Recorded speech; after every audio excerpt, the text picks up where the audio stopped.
This is Zombie. Bro can literally split the earth in half with just his bare hands. At just 1% of his power, he can turn a weak girl into an absolute monster. Like, look at this dude. Bro straight up goes Super Saiyan 3. Seeing that kind of power, this baddie from the Security Association wants to recruit him. But she's not the only one. The villain squad's baddie wants him too. One wants to protect the world, and the other wants him to destroy it. Now both sides are fighting over who gets Zombie, and yeah, these girls are really about to throw hands over it. Meanwhile, my guy, total Chad. Bro's just out here chilling, living his life. But it wasn't always like this. To understand how he got here, we gotta go back a few years. So, this guy is a zombie. No one knows his age or how long he's been gone. He only remembers that one summer day, the whole world just went crazy with a zombie breakout. The apocalypse, you know? It all happened so fast he got bitten before he could escape. Ever since then, he'd just been chilling with the other zombies, kind of just part of the big group. Then one day, humans showed up.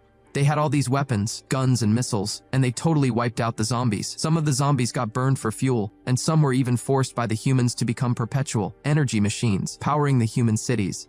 Zombie never really got why zombies had to eat people, or why humans were so set on getting rid of them all. But he knew one thing: to keep going, he had to get way stronger. That's when he totally changed his life. Every single day, he was intense about fitness. He lifted weights, ran, swam, and jumped. He even ate protein powder for every meal. At night, he'd still be doing cardio. Eventually, Zombie became super powerful, almost unstoppable. Despite all that, he still had this big wish. He wanted to be buddies with humans. To make that dream come true, he started doing heroic stuff. Once, he saved some human kids from a massive fire. Another time, he stopped a speeding train with just one hand, preventing it from crashing into a family. To help his group get along better with people, he gathered all the zombies in an abandoned city. He made a rule that they had to eat eggs every day instead of consuming human flesh for protein. However, today was a bit of a setback. Zombie was at the supermarket grabbing eggs when he saw that his subordinate, Agu, was on a new wanted poster. At the same time, 2 reporters were secretly filming nearby. They didn't believe the masked guy, who they thought was human, could actually lift an airplane. But what happened next totally blew their minds. Zombie casually lifted a whole truck with one hand. Then, he jumped straight up, broke through the atmosphere with the truck, orbited the Earth, and finally landed right in his territory. The other zombies went nuts seeing him, but 2 young zombies were a little confused and asked why he didn't just drive the truck over.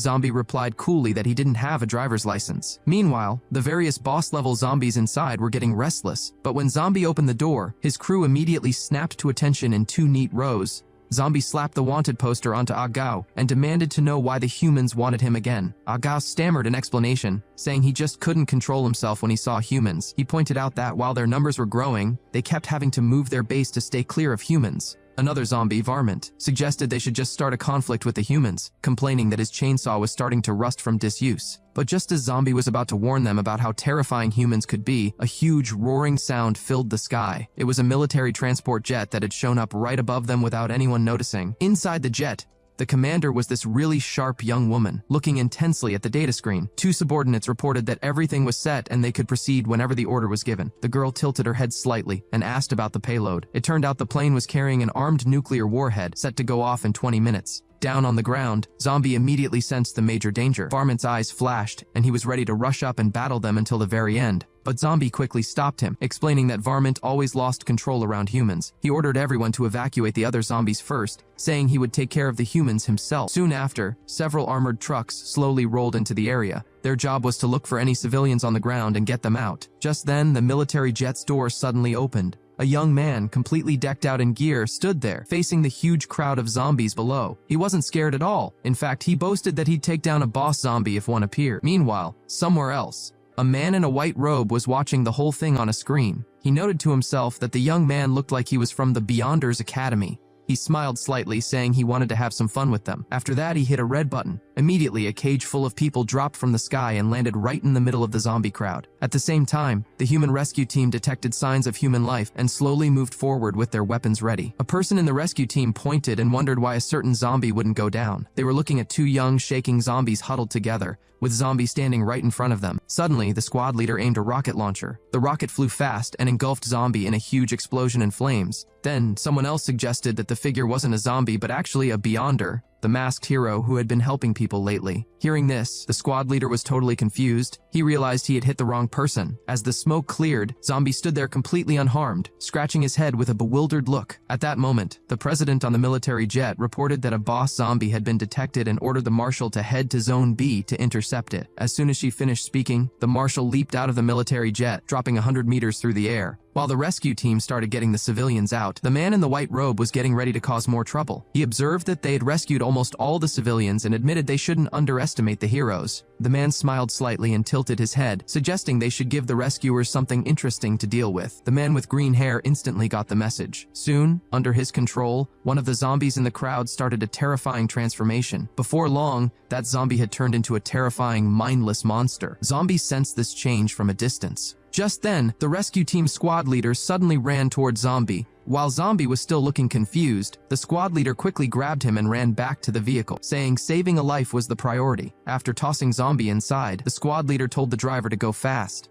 Inside the armored vehicle, a girl asked Zombie why he always wore a zombie mask. Zombie looked nervous, unsure how to respond. Meanwhile, the other part of the rescue team ran into serious trouble. The newly mutated zombie lifted a whole bus and violently threw it at them. Luckily, the marshal showed up just in time and sliced the bus in half with a single strike. The crowd cheered, recognizing him as the marshal from the Academy's swordsmanship department, saying they were saved. The marshal instructed them to quickly take the civilians and leave, assuring them he would handle the rest. Back at the evacuation center, the squad leader wanted a report on the situation at the site. Zombie, listening to the commotion, thought he recognized the voice of the mutated zombie. It sounded like his subordinate, Little Nine. The girl next to him turned to comfort him, but he had already slipped away. The mutated zombie suddenly let out a gut-wrenching scream. The marshal seemed to feel its pain. As the zombie lunged at him, the marshal drew his sword and made a simple crosscut. Numerous cracks appeared all over the zombie's surface. With a loud crash, it broke into countless pieces. However, just when he thought he was done, footsteps interrupted his thoughts. The marshal turned and saw that Zombie had somehow arrived right next to the shattered zombie. Zombie said apologetically that it wasn't the zombie's fault and explained that they simply couldn't control themselves. Hearing this, the marshal instantly assumed Zombie was one of the enemies and raised his sword to strike him. But in the next second, the marshal was somehow stripped of his clothes and left hanging on a utility pole. The short-haired girl on the military jet noticed something was wrong, reporting that the marshal's vital signs were dropping fast. The president was shocked, realizing the marshal had been defeated. She panicked, knowing they couldn't detonate the nuclear warhead yet because the civilians hadn't all been evacuated. Furious, the president blurred out of the military jet in a flash. She quickly drew her sword and slashed it at Zombie. But in the next second, her white blade shattered on impact. The president stared in disbelief, and Zombie looked even more confused. Her eyes widened in surprise as she wondered out loud what that thing was made of. She quickly jumped back several meters. Zombie, feeling overwhelmed by the sudden appearance of this president, nervously offered another apology. Hearing the zombie speak, the president was hugely shocked, concluding he must be some kind of powerful mutant or variant, but she decided a zombie was still a zombie and drew a second sword, declaring that since that was the case, she would have to use a special enchanted blade meant for stronger opponents. Zombie was shocked by her actions and cried out for her to wait, but before he could finish, the president charged at him at top speed. However, her strike missed completely. Zombie reappeared behind her, having easily avoided the attack. She reacted instantly, doing the same maneuver but now upside down in the air behind him. She then performed a full 360-degree spin, using her technique called the red blade cleave. In an instant, everything the red light touched was neatly sliced in two, including the buildings on either side. Under such a powerful attack, Zombie just bent over and easily dodged it. The president was frustrated and shouted that he was toying with her before charging again. Meanwhile, the civilian evacuation was almost finished, and even the marshal, whom Zombie had knocked out, was loaded into a vehicle. The assistant on the military jet urgently radioed the president, telling her to retreat fast. Engaged in the intense clash with Zombie, she had no time to listen. In just a few moments, the human and the zombie had covered nearly half the city. Zombie had spent the whole time just avoiding the president. She yelled at him, asking why he was running. Zombie, confused, said it was because she was just going to slice him. Seeing she couldn't catch him, the president immediately activated her second technique, Ido Level 2. A large amount of white steam suddenly burst from her mechanical calves. Once the charge was complete, she shot out at incredible speed, instantly appearing behind Zombie and then unleashed her most powerful move. In just a moment, both landed back on the ground. The president thought she had dealt with Zombie and was contacting the military jet for pickup. Just then, the mysterious man in the white robe started to make his move again. The civilians had all been saved, but the white-robed man revealed they still had a spy on the aircraft and planned to use him. Just as everyone was celebrating the successful rescue, the spy on the military jet suddenly opened the nuclear warhead launcher and pressed the button without hesitation. In the next second, the nuclear warhead dropped from the military aircraft. By then, the spy had been restrained by two others in the cabin. When they reported the news, everyone's faces were filled with fear. Watching the nuclear warhead plummeting rapidly, the president started to panic. She quickly tried to use her mechanical leg boosters to jump back to the military jet, but she suddenly froze. It turned out that her intense fight with Zombie had completely drained her batteries. While the president was panicking, Zombie suddenly appeared in front of her. Before she could react, Zombie grabbed her, spun her around, and threw her high into the sky. She landed perfectly back on her military aircraft. It took her a moment to recover, and then she realized the nuclear warhead was heading straight for Zombie. At this point, the warhead was less than 1,000 meters from the ground. However, Zombie showed no intention of dodging. He pushed hard against the ground with his foot, and the next second, the ground cracked as he launched himself into the air. For the sake of his people, he bravely flew up to meet the nuclear warhead head-on. Just as he was about to touch the warhead, Zombie stretched out his fingers as if to catch it. He then completely flattened the warhead. Seeing this, everyone was completely stunned. The next second, a massive boom shook the air, and a huge, bright mushroom cloud rose. Zombie was totally engulfed in the flames. As the flames slowly faded in the ruins, the president on the military jet suddenly looked totally bewildered. A figure emerged from the smoke. Zombie casually scratched his head, saying that the blast had made his butt itch. Meanwhile, the commander on the jet started to look really down. She wondered aloud what was up with the president. She explained to a subordinate, "Think about it. The president has spent her whole life combating zombies, and now she's been rescued by one. How could she possibly be happy?" The subordinate quickly corrected her, holding up Zombie's information, and said that she seemed mistaken. He clarified that Zombie wasn't a zombie but the masked hero who had recently taken to wearing a zombie mask. Hearing this, the president's face instantly darkened. The next day, a figure in tattered clothes arrived in the human city. Zombie quickly slipped into a phone booth. Once he found out that his subordinates had gotten to safety, he finally felt relieved. However, everything he did in the city was being recorded by surveillance cameras. Just as he was returning to his rental house in his underwear, the president, watching the surveillance feed, figured out where he was. At that moment, Zombie felt that creepy sensation of being watched. Watching the almost naked Zombie, the girl on the screen also looked completely flustered. That day, Zombie was going through his usual exercise routine, wondering if his family had settled in yet. But just then, his door was suddenly kicked open. The person who entered was the president he had just saved. As soon as she was inside, she ordered her subordinates to start moving his stuff. While Zombie was still confused, the president suddenly pulled out an admission notice and shoved it in front of him. She announced that they were from the Beyonders Academy and that he had been accepted. She informed him that from now on he was officially a member of their academy. After saying this, she pointed at Zombie. Several men in suits immediately stepped forward to carry out her orders. Zombie looked at them, protesting and asking if zombies could even go to school. But the president firmly said he was just a human who liked wearing a zombie mask. And just like that, poor Zombie was forced to enroll at the Beyonders Academy. At this point, the red-haired girl, Dawn, mentioned to the president that it wasn't right to recruit people so casually. She also pointed out that the academy dorms were all planned out and wouldn't have any space for him. The president immediately replied that Zombie could just stay with her for the time being. Zombie looked totally out of place in the president's room. Since the president wasn't saying anything,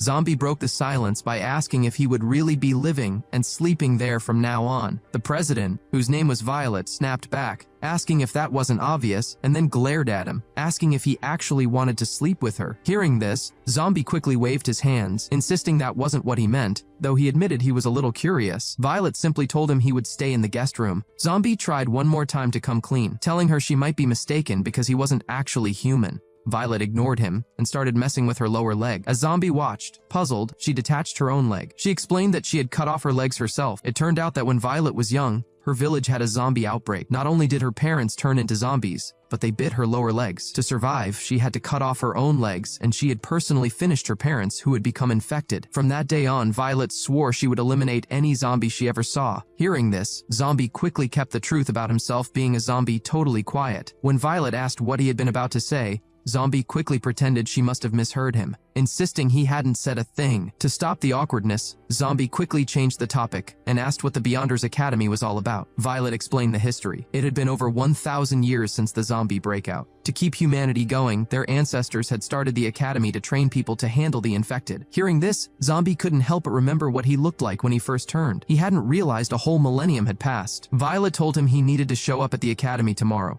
She warned him that if he tried to run away, they would definitely investigate why he was trying to leave. She then introduced herself, saying her name was Violet, and that someone named Dawn would show him around the next day. Zombie wondered if he already knew this human. He was so deep in thought that he jumped when Dawn, the red-haired girl, greeted him. This startled Dawn, and she immediately started telling Zombie off. She then marched into the academy, saying it was time for the entrance exam. Zombie quickly jogged to catch up, asking if he really had to take an entrance exam. It turned out that all the students at the academy had special abilities, and if someone didn't meet the standards, the academy wouldn't let them in. Soon they arrived at the examination area. The square was already packed with hundreds of new students, each one looking pretty odd in their own way. Since there were so many people, Dawn had to climb up and sit on Zombie's head just to look around. Zombie asked if his previous act of lifting an airplane meant he didn't have to take the exam. Dawn replied that lifting planes was considered a very common ability there, and that nobody paid attention to the news. An older man with a wooden leg slowly walked toward the stage. He introduced himself as the examiner, but said they could call him Chen, the sports department's president. He explained that the academy had been around for centuries and had trained many talented people. He said he hoped they would all train hard like the students before them and become excellent. A student then asked what would happen if a zombie managed to sneak in among the students. Chen replied, very casually, that they would of course chop it into pieces and subject it to a public castration. Hearing this, Zombie felt a shiver run down his spine.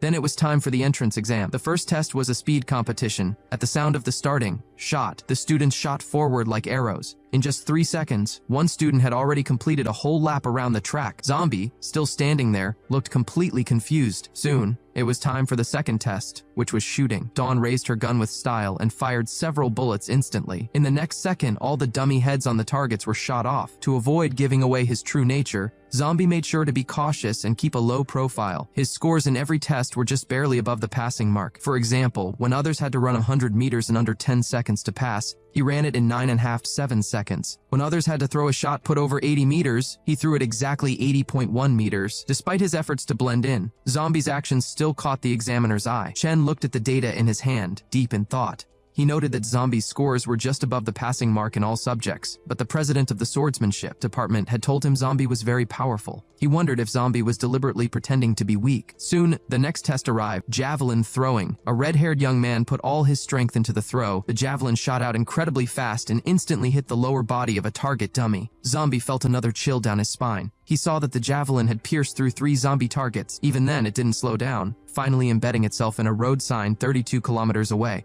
After the red-haired man finished, it was Zombie's turn. As he walked past, the red-haired man looked at Zombie with obvious dislike. Zombie didn't react much and stepped forward to pick up the javelin, planning to throw just enough to pass. But at that moment, Chen suddenly stopped him. This immediately drew the attention of many people watching. Chen addressed Zombie, saying he was the one the swordsmanship department president had vouched for, claiming he was very strong, yet his scores were always just passing. Chen asked if Zombie was hiding something. He pointed out that everyone else was giving it their all, and by deliberately holding back, he made Chen wonder if Zombie wasn't actually a person. Zombie quickly shook his head, insisting he was human. Chen said that if Zombie could throw the javelin 3 kilometers, he would consider him passed. But if he couldn't meet that, Chen would send him to be castrated on the charge of being a spy. Zombie was completely stunned. Since turning into a zombie, he had lived a life of secrecy. He exercised every day to avoid being captured and turned into an energy machine by humans. Thinking to himself, Zombie decided to throw the javelin as hard as he possibly could. With that decision, he raised the javelin in his hand. As a red light flashed in his eyes, a huge burst of power swept across the entire examination field. In an instant, the javelin flew into space. It pierced a satellite clean through. Even then, the javelin kept going toward the moon. The force of Zombie's throw was so great that the students at the examination site were lifted right off the ground. Chen stared at the ground, which was crushed under Zombie's foot, exploding in disbelief. What he didn't know was that the javelin had punched a hole clear through the moon. Zombie was indeed the strongest zombie on Earth, capable of catching nuclear warheads bare-handed and shooting through the moon with a single javelin throw. At that moment, Dawn excitedly ran up to Zombie,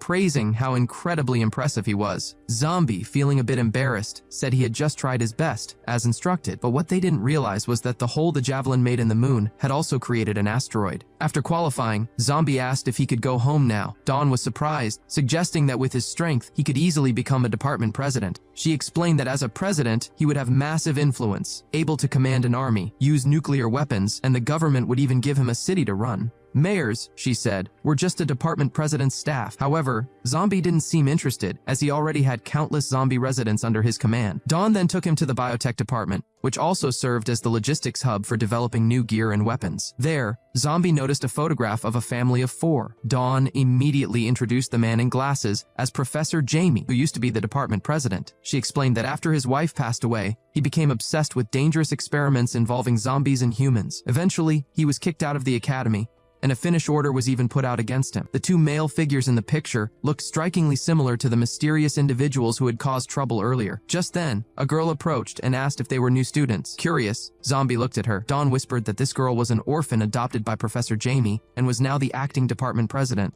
The biotech president then asked what kind of equipment the two of them needed. Dawn said she wanted gear that would help her easily carry weapons, like trousers that could hide her Gatling gun. The girl showed no reaction to this and looked toward Zombie. Zombie thought for a moment. He didn't need weapons, but he was always left naked after a clash, so he thought indestructible clothing would be perfect. The biotech president was left speechless by both requests. Meanwhile, at the sword department, the marshal, who had lost earlier, was kneeling and being scolded by a tall blue-haired girl in black stockings. He explained that the person who defeated him was extremely strong. He had charged at him, and the next thing he knew, everything went dark and he was hanging on a utility pole. Hearing this, the girl became interested, set down her book, and slowly moved closer, asking for the name of the person who did that. That day, the teacher was explaining how to spot traps and capture zombies, while Zombie was busy taking notes below. Dawn leaned in and asked what he was doing. Zombie, without looking up, said he needed to take the key points back to tell his family. Dawn was completely confused by this. Just then, the loudspeaker suddenly announced that all new students should gather at the gymnasium. Though puzzled, Zombie and Dawn quickly arrived at the meeting point. As they ate ice cream and wondered what was going on,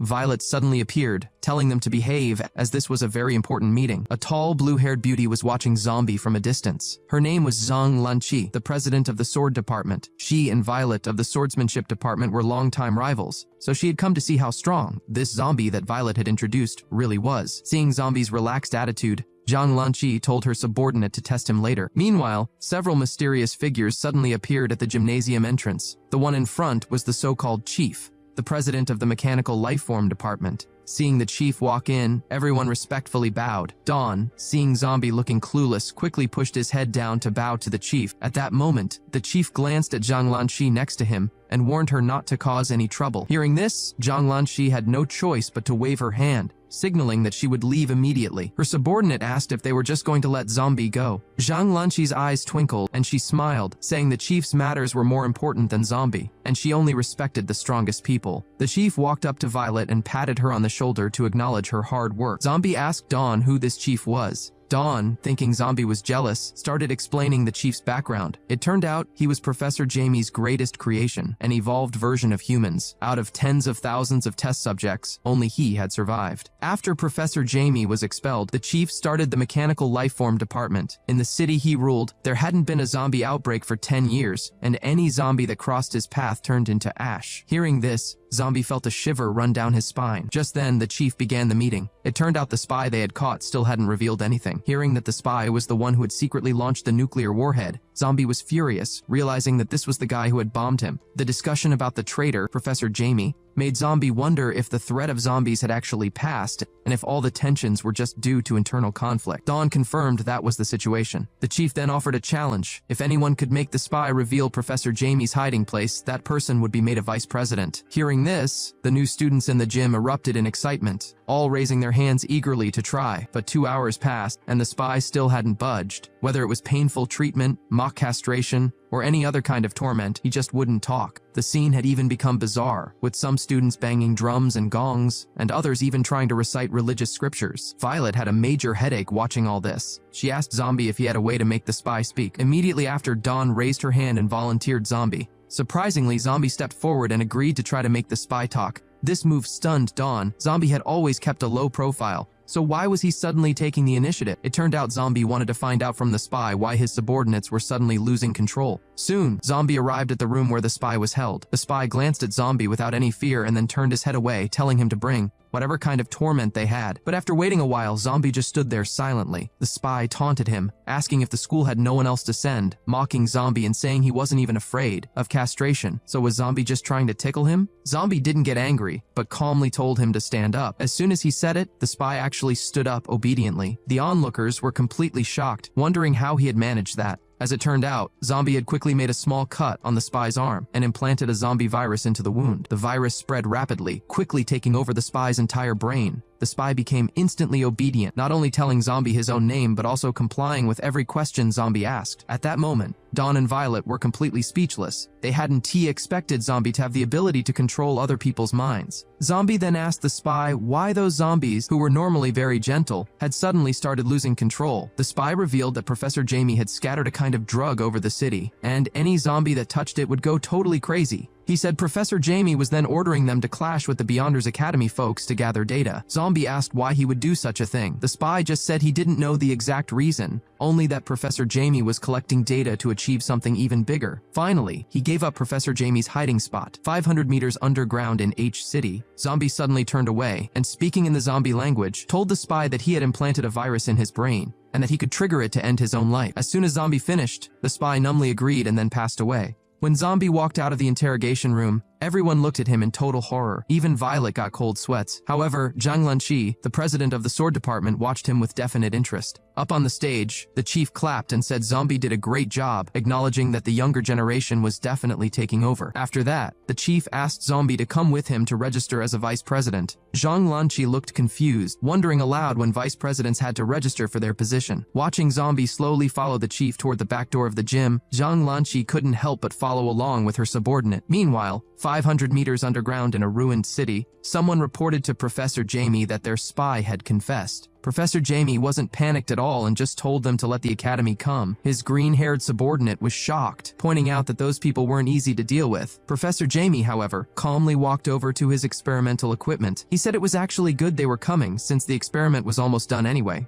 and he wanted them to witness a historic moment, the birth of a new life form. The scene jumped back to the academy, where the chief had taken Zombie to a derelict industrial area. At this point, Zombie was puzzled, asking why they were going somewhere so abandoned when they were supposed to be registering him. The chief then asked Zombie when he had learned to speak human language. Zombie was visibly stunned, but before he could reply, the chief suddenly turned and fired his arm cannon right at him. With a loud bang, Zombie's head was completely vaporized by an energy beam, which nearly hit Zhang Lanqi, who was secretly following them. Zhang Lanqi's subordinate noted that the chief's tachyon cannon was terrifying. The chief, looking at the headless zombie, felt smug, saying he didn't know how zombies sneaked into the academy, but zombies were weak to head trauma, and Zombie had the misfortune of running into him. While the chief was feeling pleased with himself, the previously motionless zombie suddenly zipped toward him, grabbing the chief's neck in the next second. With a crash, the chief was slammed into the wall. Just then, several robots flew down from the sky and started intensely attacking Zombie. Zombie quickly fought back and attacked the robots, giving the chief a chance to put some distance between them. But the chief was shocked by what he saw. Zombie, now headless, was absolutely crushing all the robots in the arena with just his bare hands. After Zombie took care of all the robots, the chief was astonished, wondering what kind of creature this was. A headless zombie that was still so strong. Zhang Lanqi and her subordinate, hiding nearby, were also totally dumbfounded. Zombie then launched himself forward with massive force, and in the next second, he was right next to the chief. Surprisingly, the chief was fast too, dodging Zombie's strikes while still managing to counterattack. His particle cannon shot missed Zombie, who quickly ducked. The chief was overwhelmed, wondering how this guy could still be so quick without a head, but there was no time to think as Zombie's fist was already flying toward him. In a tight moment, the chief quickly zipped backward, flashing dozens of meters away to create space. Zhang Lanqi's subordinate worried about the chief, but Zhang Lanqi knew the chief was just starting to get serious. Meanwhile, Zombie suddenly transformed. His head, which had been destroyed, inexplicably grew back. Seeing this, Zhang Lanqi and her subordinate were completely baffled, asking what kind of creature he was. Zombie calmly suggested they talk, saying he genuinely didn't want to harm the chief. The chief, feeling the small mark Zombie had left on his neck, slowly started to remove his outer clothes, asking if Zombie wanted to control his mind too. He said Zombie was out of luck. Just then, a robot flew through the air. As it was about to reach the chief, it broke apart and immediately attached itself to the chief. As the white fog faded, the chief was covered in mechanical armor. He declared that he was a mechanical life form and never talked to zombies. He told Zombie he should feel honored to be the first person to see him in this form. After saying that, the chief charged at Zombie with incredible speed. In an instant, Zombie was kicked hard in the chin. Before Zombie could even hit the ground, the chief zipped underneath him and delivered a powerful punch to his chest. The huge force sent Zombie flying 100 meters into the air. The two spectators were speechless, asking if this was the chief's true power. The chief then quickly flew above Zombie and unleashed a barrage of blows that bounced Zombie around in the sky like a pinball. After pummeling Zombie with countless punches, the chief decided he'd done enough. He teleported in front of Zombie and violently stomped him down into the ground. Just as Zombie hit the ground, the chief landed, and his chest suddenly glowed with red energy. In the next second, a powerful energy beam shot out at Zombie, strong enough to destroy the surrounding buildings. The chief finally stopped, taking a breath, and decided that Zombie must be completely destroyed now. But as the smoke cleared, Zombie walked out, completely unharmed. The chief was in utter disbelief. At that moment, Zombie suddenly let out a massive roar toward the sky, and the terrifying force nearly knocked Zhang Lanqi and her subordinate, who were hundreds of meters away, off their feet. The chief's mech suit cracked instantly from the sheer pressure. As Zombie stopped roaring and slowly turned around, the two people watching the fight were absolutely terrified. Zombie had transformed into his second form. This change caused all kinds of weird weather phenomena. A typhoon started swirling furiously around Zombie, even affecting the sky over the whole city. Dawn, seeing this from a distance, was completely stunned, while Zhang Lanqi, who was right there, was so scared she could only stutter. As everyone was confused, Zombie, still in the abandoned area, said he had given them enough chances to settle this peacefully by talking. The chief was momentarily stunned, but just as he was about to talk back, Zombie suddenly tilted his head and gave a wicked smile, asking him how he would like to perish. This eerie scene terrified Zhang Lanqi and her subordinate, who noted that not only had Zombie's appearance changed, but his personality seemed different too. The two immediately decided to run away at high speed, prioritizing their safety. However, the chief, still standing his ground, didn't consider his situation at all, arrogantly claiming that no zombie had ever scared him. With that, he aggressively challenged the transformed zombie to battle. Meanwhile, Zhang Lanqi and her subordinate, who had gotten quite a distance away, thought they were safe when a figure suddenly zoomed past them. They were shocked to see that the chief had been smashed by Zombie's punch. Before they could react, Zombie had already teleported right in front of them. The chief frantically called for his robots, but before they could arrive, Zombie blasted them, causing another explosion. Zhang Lanqi and her subordinate, still airborne, were also knocked down by the shockwave. The chief desperately shouted at them to help finish that dangerous zombie, but Zhang Lanqi had no intention of getting involved, angrily asking why the chief had provoked it in the first place. The three then scattered in different directions. However, Zombie, watching them, didn't move. Instead, he raised his right hand and violently plunged it into the ground. The next second, the previously calm city began to shake. Zhang Lanqi, who was still trying to escape, was suddenly shocked when a concrete road unexpectedly shot up and blocked her path. The chief nearby was also hit by the suddenly emerging road. It turned out that Zombie had actually lifted the entire new city that was under development. Everyone who saw this was dumbfounded, wondering what on earth was going on and if there had been an earthquake. Dawn, watching from afar, could hardly believe she was seeing a deserted city being lifted into the air. At that moment, Zombie on the battlefield suddenly exerted his strength. With a loud bang, he moved incredibly fast toward the chief. In an instant, Zombie placed a hand on the chief's forehead, wearing a wicked, mischievous smile. He asked the chief if he was scared now, noting that while he couldn't control robots, it looked like the chief's brain wasn't made of machinery. While gripping the chief's head, countless zombie viruses instantly took over the chief's entire brain. Zombie then pulled out some memories from the chief's mind. Surprisingly, the seemingly unbeatable chief was also a sad figure. At the age of 5, his parents had passed away in an accident. Afterward, he was captured by Professor Jamie for human enhancement experiments, meaning almost everything below his head was no longer normal. Seeing this, Zombie couldn't help but feel sorry for him, wondering if living like that didn't make him more of a walking corpse than the zombies. He loosened his grip and unexpectedly let the chief go. Watching from below, Zhang Lanqi quickly rushed over to catch the chief, who was barely alive. She was also terrified, realizing Zombie also had the ability to read memories. Later that night, Zombie hurried back to his dorm, packing his bags and thinking about how he had again failed to control his emotions. Now that he had revealed his true power, it was best to run away. But just as he was about to leave with his bags, Violet suddenly appeared and stopped him. Zombie felt helpless. He truly was a kind-hearted zombie who really disliked conflict. But for his freedom, he turned around and charged at Violet. However, at that moment, she held up a letter of appointment, saying that from today onward, he was officially a vice president of the Beyonders Academy. Zombie was utterly baffled, but the appointment letter in front of him looked real. He asked if the chief had stamped the seal himself and if he hadn't said anything else. Violet tilted her head slightly and said the chief had only mentioned that Zombie was a very good human. Meanwhile, on the other side, when Zhang Lanqi learned that the chief intended to keep Zombie, a look of shock appeared on her face. However, the chief stated that whether Zombie was a zombie or a human didn't matter anymore. The main thing was that he could help them catch Professor Jamie. The chief then asked Zhang Lanqi about the preparations for the operation. Hearing this, Zhang Lanqi confirmed everything was ready and they could leave immediately. She said she hoped they could successfully capture Professor Jamie this time.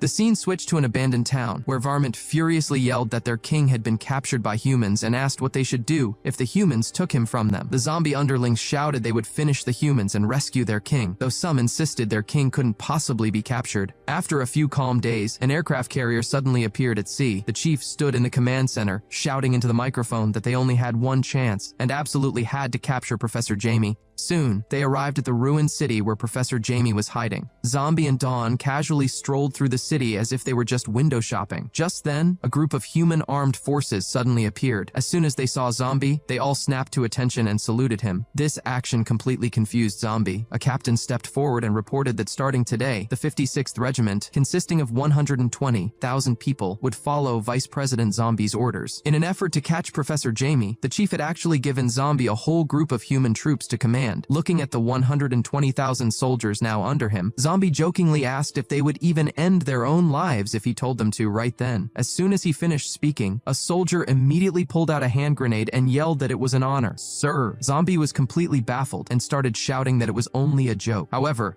at that moment, a voice interrupted his thoughts. Someone was saying he didn't understand why they had put such a newbie in charge of such an important strategic position and advised Zombie to hide behind them later to avoid being accidentally hurt. Zombie asked if they were the two heads of the Steel Blade Department from Stainless Steel Academy. Meanwhile, on the aircraft carrier, a young man in armor scoffed. This was Chief Gang of the Stainless Steel Academy. He asked if the Beyonders Academy had no one left to send a rookie to guard such a key strategic point. Violet shot back that he was asked there to help, not to pry into their business, and confidently added that Zombie could beat him until he cried. This comment left the chief of the Stainless Steel Academy completely dismissive, though he mentioned he had already sent reinforcements anyway. Meanwhile, in Professor Jamie's underground control room, a subordinate reported that everyone had entered the city. Ming-Ji replied with a wicked smile, telling them to release the zombies. After he pressed a button, countless zombies immediately surged towards Zombie and his group. At that moment, the green-haired subordinate suddenly noticed something strange mixed in with the zombie horde. It turned out that Varman had gathered the zombies to attack the humans, but the next day, only one person followed him, and after handing Varman a can of gasoline, he scurried off, mentioning that he didn't dare defy the king's orders. Hearing this, Varman helplessly said they just wouldn't let the king know about it. He called the others cowards, claiming he could finish all the humans by himself. But just then, he curiously took a sniff of a green capsule floating in the air. Seeing this, the green-haired subordinate was immediately overjoyed. He hadn't expected this zombie to have such high attributes. The green-haired subordinate burst into laughter, telling Varmint to show him how strong he really was. Meanwhile, on the ground, the weaker zombies were quickly wiped out. Zombie looked at the zombie casualties in front of him and asked if these weren't from his group. Dawn quickly turned her head, giving him a look that said, "I don't know anything."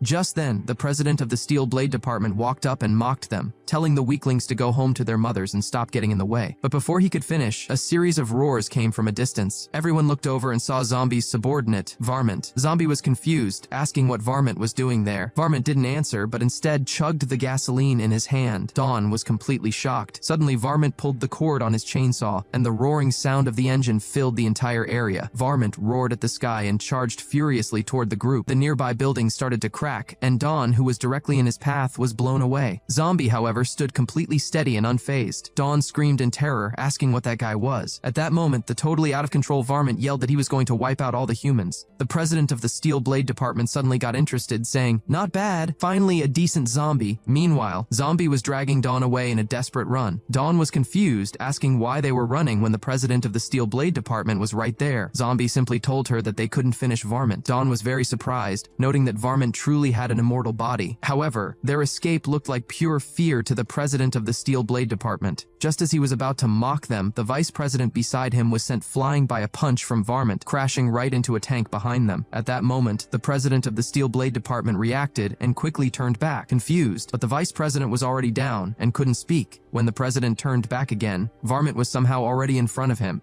A sound of rapid, heavy punches erupted as the president was bounced between the buildings. Inside the control room, the green-haired subordinate exclaimed that Varmint's power level was incredible and that the president of the Steel Blade Department was in deep trouble. Just as the president thought he could counterattack, Varmint slapped him, sending him spinning, and then kicked him hundreds of meters away, where he crashed into his vice president. Both the president and vice president of the Steel Blade Department were now incapacitated. Varmint teleported in front of them, raised his chainsaw, and viciously swung it down, but somehow, the president still had the strength to block it with his steel armor. On a distant rooftop, Zombie and two others were calmly watching the whole thing. Dawn cried out, saying it looked like the president of the Steel Blade Department couldn't hold out much longer. Surprisingly, the previously arrogant president was now being beaten by Varmint, crying and yelling for his mother. Seeing this, Dawn and the others looked dismayed. Dawn asked Zombie what they should do now. Zombie, observing Varmint, thought that intervening might expose him. He turned to Dawn and told her to go down and defeat Varmint. Dawn protested, saying that if the president of the Steel Blade Department couldn't win, going down there would just be like like offering herself up on a plate. Zombie ignored her complaint and instead bit her arm. Afterward, Dawn was bewildered, asking if she was going to turn into a zombie now. Then she covered her chest with both hands and angrily asked if Zombie had any inappropriate thoughts toward her. Zombie quickly denied it. He told her to remember to hold back a little when she struck Varmint. Zombie had used his powerful zombie virus to totally reconfigure and upgrade Dawn's genes. In an instant, Dawn powered up. Just as Varmint was about to finish off the president of the Steel Blade Department, Dawn approached, dragging her Gatling gun behind her, and challenged Varmint to come play with her. Varmint turned around and asked who she thought she was. She calmly stepped forward and called him a braggart, asking what made him so special. After saying this, Dawn immediately pulled out her specialized Gatling gun. In an instant, countless bullets zipped toward Varmint, but to her surprise, Varmint was just casually dodging everything. However, the president of the Steel Blade Department behind him was in bad shape. Fortunately, all the bullets managed to just barely miss him. The vice president quickly grabbed the president and got them both out of the battle zone. Just then, Dawn appeared right above Varmint and performed a 360-degree leap into the air. As she flew over his head, she quickly pulled the pins from 2 high-explosive grenades. Dawn forcefully stuffed the 2 grenades into Varmint's mouth. With a thunderous explosion, Varmint was instantly engulfed in flames. But as the thick smoke cleared, Varmint walked out as if nothing had happened, asking if she was trying to tickle him, as it didn't hurt at all. But before he could finish his sentence, he was shot in the face with buckshot. Dawn, with a mischievous smile, was back on top of the building. The vice president asked Zombie what he had done to her. Zombie replied that it wasn't much, just a slight modification to her genes, and that this was only the beginning stage. He could make her even stronger. The focus shifted back to Varmint. Although he was immortal, facing such intense attacks still made him feel the pain. At that moment, Dawn suddenly laughed uproariously, as if her body had evolved. Seeing this, the president of the Steel Blade Department was completely terrified, now only wanting to hurry home to his mother. Suddenly, Varmint took the initiative and charged at Dawn, but he missed, and instead, Dawn stomped him into the ground. With a bang, Dawn delivered a sweeping kick to Varmint's face. The powerful blow sent him flying and tumbling backward. Dawn picked up a rocket launcher and yelled, asking if he wasn't immortal, and telling him to try this out. At that moment, Varmint, who was looking quite beaten up, saw some gasoline nearby. He quickly grabbed the barrel and started chugging it down. At the same time, Dawn's rocket fired toward him, but in a flash, the rocket was split in 2. It turned out that Varmint, having fueled up on gasoline, had somehow increased his strength. Varmint then sliced Dawn in half with his quick move. Seeing this, the president and vice president of the Steel Blade Department exclaimed in despair, saying it was over, and they were definitely done for this time. Varmint smugly reminded them that he was immortal and told them to stop wasting their energy. However, Zombie on the rooftop suddenly clenched his fist. The next second, Dawn's sliced body miraculously started to heal. This change shocked Varmint. He hadn't expected Dawn to also have regeneration. Seeing this, the president and vice president from the Steel Blade Department just wanted to hurry home to their mothers. Meanwhile, the 2 in the arena were only getting more energized as they fought. Dawn, with a mischievous smile, roared that Varmint wasn't bad and that they should keep playing. Hearing this, Varmint was also confused, asking who the real Zombie was. At this moment, Zombie, standing on the rooftop, hadn't expected Dawn's potential to be so great after her genetic change. However, at this point, her body had been badly hurt, and the pain from being sliced in half was real, so the fight needed to end quickly. Zombie decided to intervene, saying that since Varmint couldn't stay home and behave, he shouldn't blame Zombie for having to discipline him. With Zombie's deliberate control, Dawn's potential was activated again. In just an instant, she was right in front of Varmint. Dawn punched Varmint in the face, sending him flying high into the air. Just then, Dawn ran up a building, got behind Varmint, and fiercely smashed the back of her Gatling gun onto his head.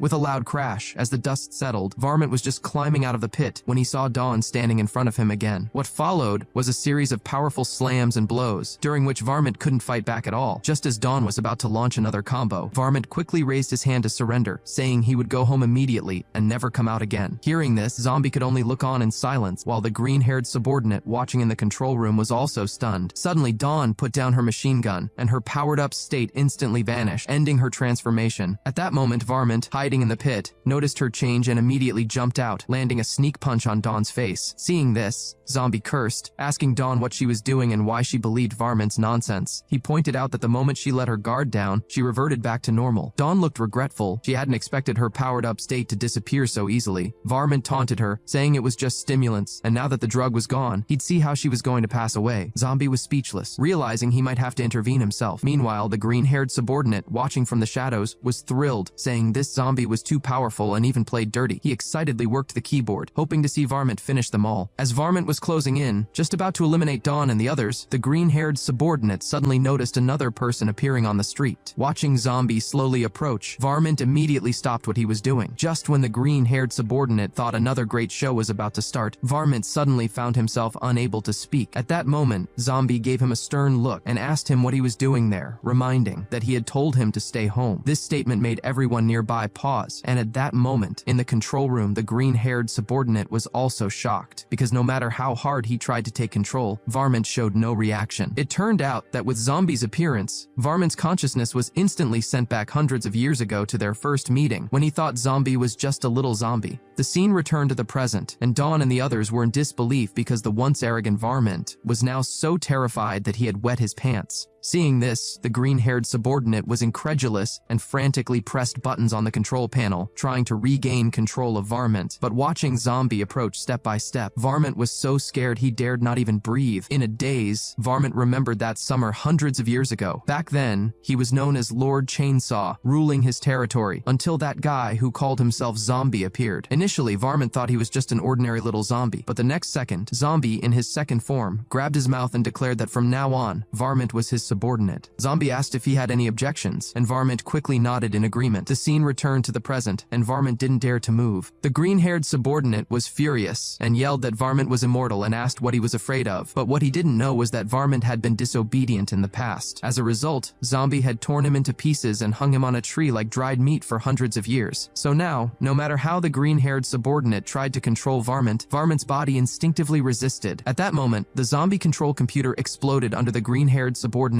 frantic button pressing, and Varmint, out of pure fear, immediately ran away. The green-haired subordinate was stunned, and the trio watching the show was also dumbfounded. As for Zombie himself, he was completely baffled. Watching his plan fail because of Zombie, the green-haired subordinate was furious. Just as he was about to try something else, Professor Jamie's hand suddenly landed on his shoulder. He told him to forget about it, as they were about to come down. As he spoke, several armed helicopters appeared high in the sky. It turned out that the two department presidents of the Beyonders Academy and others had arrived. He asked the green-haired subordinate if Professor Jamie was down there. The subordinate confirmed that they were 6 floors underground, and the total area was about 10,000 square meters. Questioned how they were supposed to find them in such a huge underground area. However, before she could finish speaking, the chief of the Stainless Steel Academy drew his sword and declared that problems could be solved with overwhelming force. With that, he jumped out of the helicopter, called him a brute. The Stainless Steel Academy's chief didn't back down but advanced, causing a sonic boom. He swung his long sword casually from side to side, and the next second, he spiraled violently toward the ground like a steel tornado. Soon after, a loud explosion came from the ground. The Stainless Steel Academy's chief had smashed a crater 100 meters deep into the earth. Zhang Lanqi was speechless, thinking he was too reckless. She worried that making such a big scene might set off a trap below. However, back at the helicopter, the chief of the Beyonders Academy looked unconcerned, claiming that all traps were useless against absolute power. He then leaped down from the helicopter. As all the armed forces entered the underground city, they searched for a long time, but didn't find anyone. This puzzled the two academy chiefs, who wondered if Professor Jamie had escaped. Meanwhile, above ground, Zhang Lanqi couldn't help but complain, asking why they had to guard up there while the others rushed underground to capture people. Zhang Lanqi's subordinate quickly offered a justification, saying they were their superiors. At this moment, the scene shifted to the top of a high-rise building. All of Professor Jamie's men had already relocated there. Professor Jamie declared it was time to show them his great experiment and ordered them to execute Plan A. Meanwhile, in the underground city, the Stainless Steel Academy's chief approached a cylindrical incubator. Driven by curiosity, he tore off the label, which read, "Contains the Zombie King. Open it if you are a man." Seeing such words, the Stainless Steel Academy's chief immediately ordered his subordinates to blow up the incubator, advised caution, saying their main objective was to capture people, and they shouldn't create unnecessary complications. Seeing that they hadn't been tricked, the green-haired subordinate quickly reported to Professor Jamie that they had chickened out. Hearing this, Professor Jamie calmly pulled a detonator from his pocket. As he pressed the button, a remote-controlled bomb hidden behind the incubator was triggered. Hearing the sound of the bomb, the chief felt that something was very wrong, but it was already too late to escape. A violent explosion suddenly erupted, engulfing all the soldiers in flames. However, that level of explosion was merely a tickle to the Stainless Steel Academy's chief. But when Professor Jamie learned that the creature from the incubator had emerged, he burst into maniacal laughter. He declared that the destruction of humanity started today and ordered his greatest experiment to go slaughter all humans, even including him. The scene jumped back to the underground city. As the smoke slowly cleared, the two academy chiefs looked completely baffled. The so-called zombie king mentioned on the label turned out to be just a baby zombie with a pacifier still in its mouth. The two chiefs stared blankly. Just as the Stainless Steel Academy's chief moved forward to check, the Beyonders Academy chief held his shoulder and cautioned him to be careful, noting that the more harmless something looked, the more dangerous it usually was. However, the Stainless Steel Academy's chief didn't care and charged forward, swinging his sword, but the seemingly infantile zombie dodged with an eerily agile move, suddenly appearing on top of the attacker's head. Seeing this, the chief couldn't help but exclaim that he knew it. He shouted for everyone to retreat now, or they would all perish. As he spoke, all the soldiers quickly ran outside. However, the stubborn Stainless Steel Academy chief, with a look of disdain, didn't believe a small zombie could cause much trouble. He slashed at the zombie again with his sword. Seeing the zombie split in half by his blade, he thought it was over. But the next second, the small zombie split into two separate entities. The Stainless Steel Academy chief was dumbfounded, asking what kind of monster this was. At that moment, the two separate zombie entities began speaking in a strange language and then eerily fused back together. Meanwhile, the real Professor Jamie had already escaped to the rooftop of a different building. He ordered his subordinate to release the zombies so they could escape during the chaos. Immediately, he released all the zombies in the city. In an instant, hordes of zombies rushed toward Zhang Lanqi and her team. However, Zhang Lanqi was not worried at all. Just as her subordinate was about to call for backup, Zhang Lanqi stepped forward and told him there was no need. She walked forward, took the hair tie from her hair, and with a quick flick, it transformed into a sharp sword. With her sword in hand, Zhang Lanqi moved with the grace of a female warrior. In a flash, she kicked a zombie right in the face. There were numerous thudding sounds as all the zombies on the street were kicked high into the air by her. Using a large tree as a catapult, Zhang Lanqi soared into the air. Her subordinate was astonished. In the air, Zhang Lanqi executed her swordplay at high speed. In just a few breaths, she landed, and all the zombies in the air were cut into pieces. At that moment, her subordinate, who was eating lunch, was stunned because his plate had somehow ended up with top-tier zombie sushi on it. Zhang Lanqi crossed her arms and stated that this number of zombies wasn't even enough for a warm-up. Meanwhile, the green-haired subordinate on the rooftop was furious. He hadn't expected the zombies he had just released to be cleaned up by her so quickly. He wished that chainsaw zombie was still around to give this troublesome woman some trouble. He directed other zombies to rush toward Zhang Lanqi, but just then two strange figures appeared in the alley. It was Gu and Blackie, who had also arrived. Blackie stepped forward, pulling a zombie along, and asked if they had seen the zombie in the picture, the one with the chainsaw. But before he could finish, the zombie he was holding rudely slapped the paper away. Blackie was speechless, saying that foreign zombies were so rude.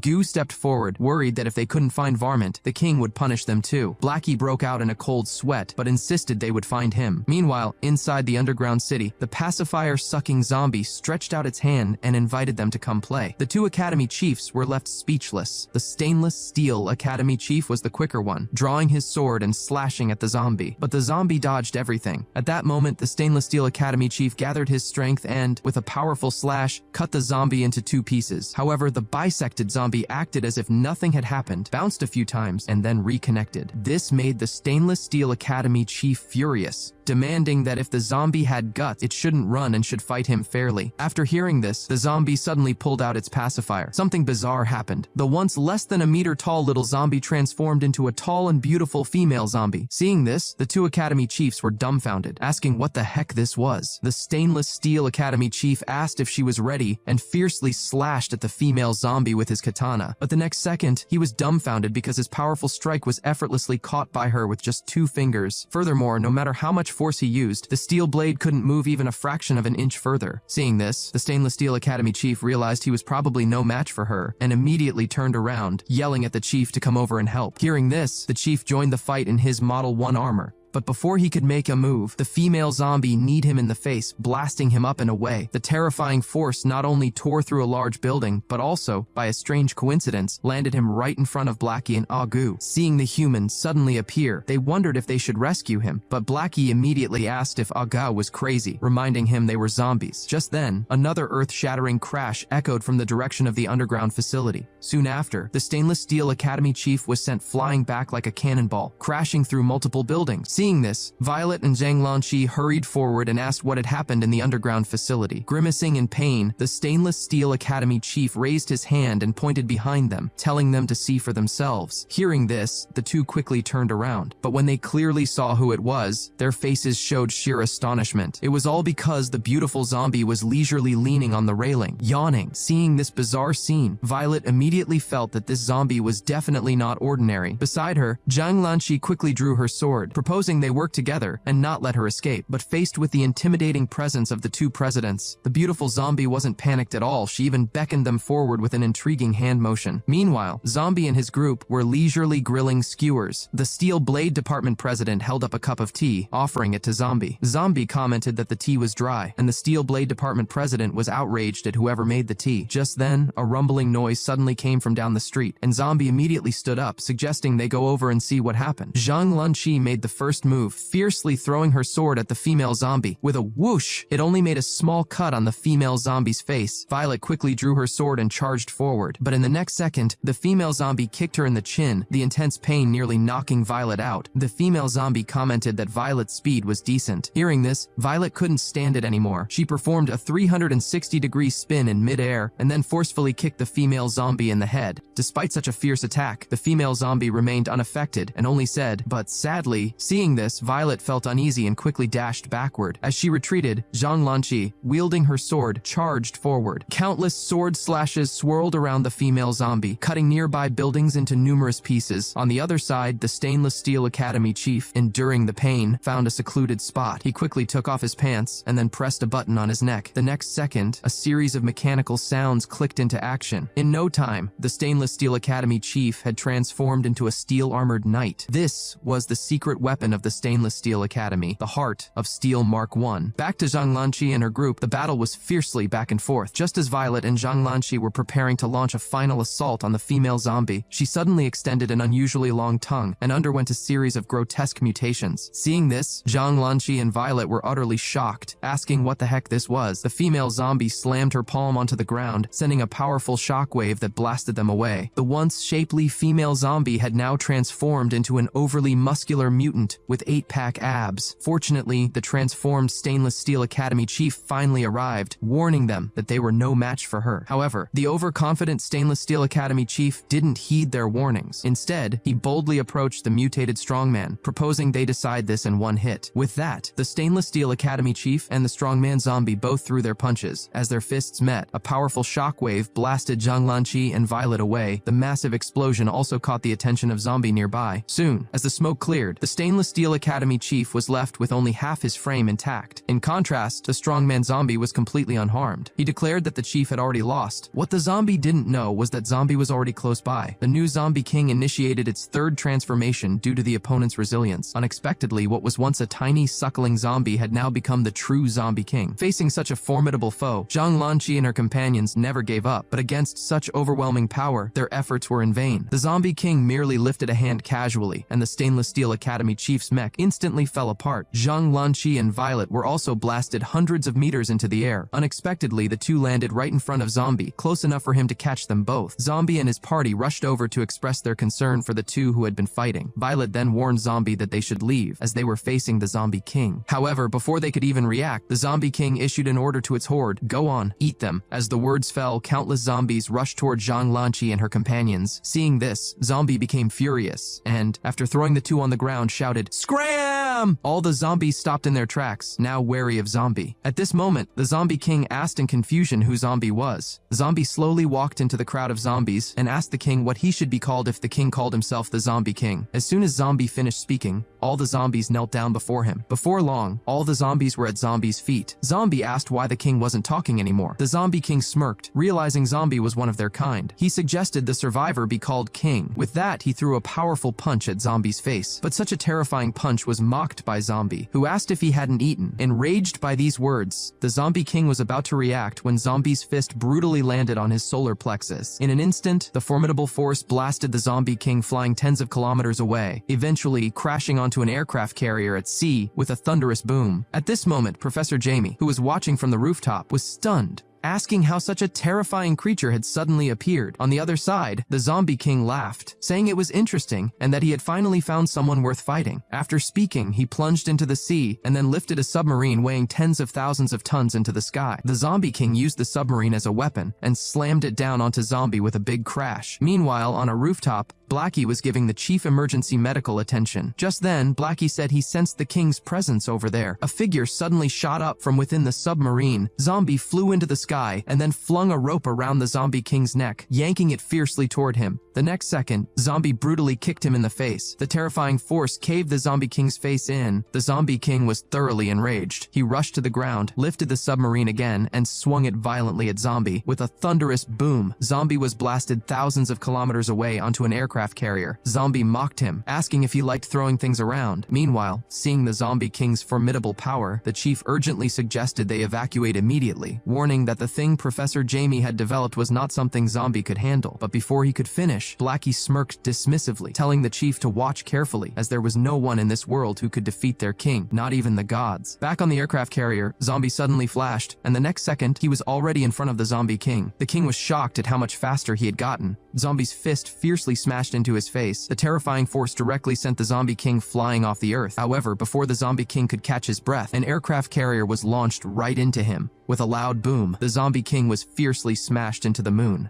Dawn and the others were completely stunned. However, at that moment, the Zombie King on the moon kicked the aircraft carrier with great force and simultaneously propelled himself back to Earth. The aircraft carrier and the Zombie King, filled with rage, were heading right toward Zombie. Seeing this, Zombie immediately jumped, rushing toward the Zombie King mid-flight. But at this moment, the Zombie King suddenly entered the aircraft carrier's main inner deck and began to damage the nuclear reactor. Just as Zombie arrived at the aircraft carrier, a huge explosion instantly spread across the continent's sky. Seeing this, Dawn and the others screamed for help. However, as the mushroom cloud slowly dissipated in the sky, Zombie landed perfectly unharmed on a battleship. The Zombie King landed roughly on a different ship across the water. Zombie said that the damage wasn't even enough to tickle him. Hearing this, the Zombie King was completely speechless and began to gather all his strength. Next, his arms quickly lengthened and struck toward Zombie. In just an instant, Zombie was smashed onto a high-rise building back in the city. The Zombie King proposed that since neither of them could defeat the other, they should cooperate and destroy the world together. Meanwhile, the chief was fearfully watching with Blackie and Agu, suggesting they run, as he knew Zombie was very strong after transforming, but continuing to fight like this was no solution. However, before he could finish speaking, Blackie interrupted, asking who said their king could only transform once. Hearing this, the chief was shocked, as he hadn't expected Zombie to have a third form. The scene shifted back to Zombie, who stood up from the rubble and said he wasn't interested in destroying the world or anything of the sort. He added that only weaklings thought about destroying the world every day. The Zombie King was speechless upon hearing Zombie's insult, but then, Zombie transformed again. His originally dull skin slowly began to peel off, and with a roar, Zombie turned into a fair-skinned young man. Everyone was shocked, asking what he had just done. Meanwhile, Ago slapped the chief's face hard, telling him to look and see their king's true power. When the chief saw the fair-skinned young man on the high-rise, he was utterly incredulous. Many commented on his new transformation, noting that he looked completely different from his opponent, that he looked human, and that he was even stronger than before. Just then, it began to rain around them. Seeing Zombie's transformation, the Zombie King was bewildered, asking if he was a human or a zombie. It charged forward, but just as its fist was about to hit Zombie's face, the space around them suddenly changed. The raindrops that had been falling seemed to stop mid-air. At that moment, Zombie casually raised his hand. The next second, the Zombie King's body was instantly split into pieces, and the raindrops reversed back. Not only that, even Violet and the others began floating in the air, and even various fish in the sea were affected, as if gravity had been reversed. At this point, only half of the Zombie King's body remained, showing a face of fear. He had not expected such a huge gap between himself and Zombie. Zombie simply stated, "I am your daddy." Just then, a giant cyclone appeared in the sky. Dawn looked on in disbelief at this scene. Meanwhile, Violet and Zhang Lanqi also fell from the sky as Zombie's spell ended and the gravity around them returned to normal. Violet was dumbfounded, wondering if this was still the power of a mere zombie. Suddenly, a 100-ton whale heavily fell onto a high-rise building. Seeing this, Professor Jamie was also shocked. It was his first time seeing such a zombie. The divided Zombie King still refused to admit defeat. He leaped up from the ground and loudly shouted, "Regeneration!" His separated body began to reassemble. He claimed that, as the Zombie King, he was an unkillable life form and that Zombie couldn't do anything to him. Zombie raised his hand again, and with a swipe, he pulled the Zombie King to him with an imperceptible force. He then grabbed the Zombie King by the neck and looked at him with disdain, saying the king misunderstood death and asking if he thought one needed to be physically destroyed to perish. Hearing this, the Zombie King was visibly stunned. Before he could argue, the next second, he saw Zombie's terrifying eyes. Instantly, the king's consciousness was transported to a strange environment. At this moment, numerous giant spaceships appeared above Earth, and on one of the main ships, a humanoid in mech armor commanded countless mech warriors to advance toward Earth. The person standing in the way of these ancient ones was Zombie, but in a form that had yet to be seen. The humanoid commander stated, "Of the 6 times human civilization has ended, this will be the last." The ancient ones were waging war against Zombie, so that he would no longer destroy humanity one more time. The next second, all their spaceships were instantly engulfed in flames. Zombie had wreaked havoc on the fleet in space. The scene returned to the present, where the Zombie King was in agony. After a while, there was no more movement from the Zombie King in Zombie's hand. Meanwhile, Violet and the others watching from afar still did not know what had happened. They only saw that after Zombie grabbed the Zombie King by the neck, he instantly stopped moving. At that moment, Zombie suddenly loosened his grip, and the Zombie King fell straight from the rooftop. After a loud bang, the Zombie King was left unconscious. Seeing this, the chief was in utter disbelief, thinking the king must have been scared into losing consciousness by His Majesty's third form. Meanwhile, Professor Jamie hadn't expected the Zombie King he had so diligently researched to be scared to death just like that. His subordinate urged him that they better run now, or it would be too late. But before he could finish speaking, Zombie had already arrived by their side. Professor Jamie asked how Zombie knew they were there, as they had never shown themselves before. Seeing Zombie's displeased face, the green-haired subordinate was immediately scared into paralysis on the ground. Zombie asked if they were going to surrender, or if they wanted to go down and see the Zombie King. The group immediately raised their hands to surrender. Although Professor Jamie was reluctant, at this moment, he could only grit his teeth and give up resistance. And so, the harmful Professor Jamie was finally captured by the Beyonders Academy. After everything was settled, Dawn and Violet saw Zombie squatting there, lost in thought. It turned out that Zombie had reverted to his original form. Violet asked Dawn to go over and talk to him, even promising her the position of vice president if she succeeded. Violet ushered her forward, and Dawn reluctantly approached. With no choice left, Dawn steeled herself and greeted Zombie. Just then, Zombie suddenly stood up, which startled Dawn. However, Zombie simply stated that he still wanted an indestructible piece of clothing. Relieved, Dawn finally relaxed, as Zombie seemed completely harmless now. She asked if he remembered what just happened. He replied that his memory of it was a bit fuzzy, but he knew he had probably defeated many weirdos like that before. The scene shifted to a prisoner transport convoy containing Professor Jamie and his subordinate. Professor Jamie muttered that he had to acquire Zombie's genes to create a being even more powerful than him. Zombie's wish had finally come true, providing not only a peaceful and happy life for his people, but also a human military escort. It turned out that ever since Professor Jamie had been captured by Zombie, the humans had appointed him as a president of a society and granted him the authority to manage a city. However, Zombie requested to take over the city of H. The humans were confused, asking what good that godforsaken barren land was. Zombie insisted on his choice and promised to manage H City well. Thus, Zombie not only became a president, but was also appointed to manage H City. The Beyonders Academy was furious upon hearing this news. Violet also had a headache, unable to understand what Zombie was thinking. Apparently, Zombie wanted H City because it still housed thousands of citizens. To expedite their relocation, Zombie had the society's military provide protection along the streets. At that moment, from a high-rise, Zombie watched his citizens with satisfaction. Blackie approached and reported that, according to Zombie's orders, all the citizens had been relocated. Now they finally had a home. The human legions began to drill in the city. A zombie child asked his mother if the soldiers were going to shoot them with those fiery weapons. The mother replied that they were citizens under President Zombie, and from now on, the soldiers were sworn to protect them. The soldiers wondered if these people were crazy or something.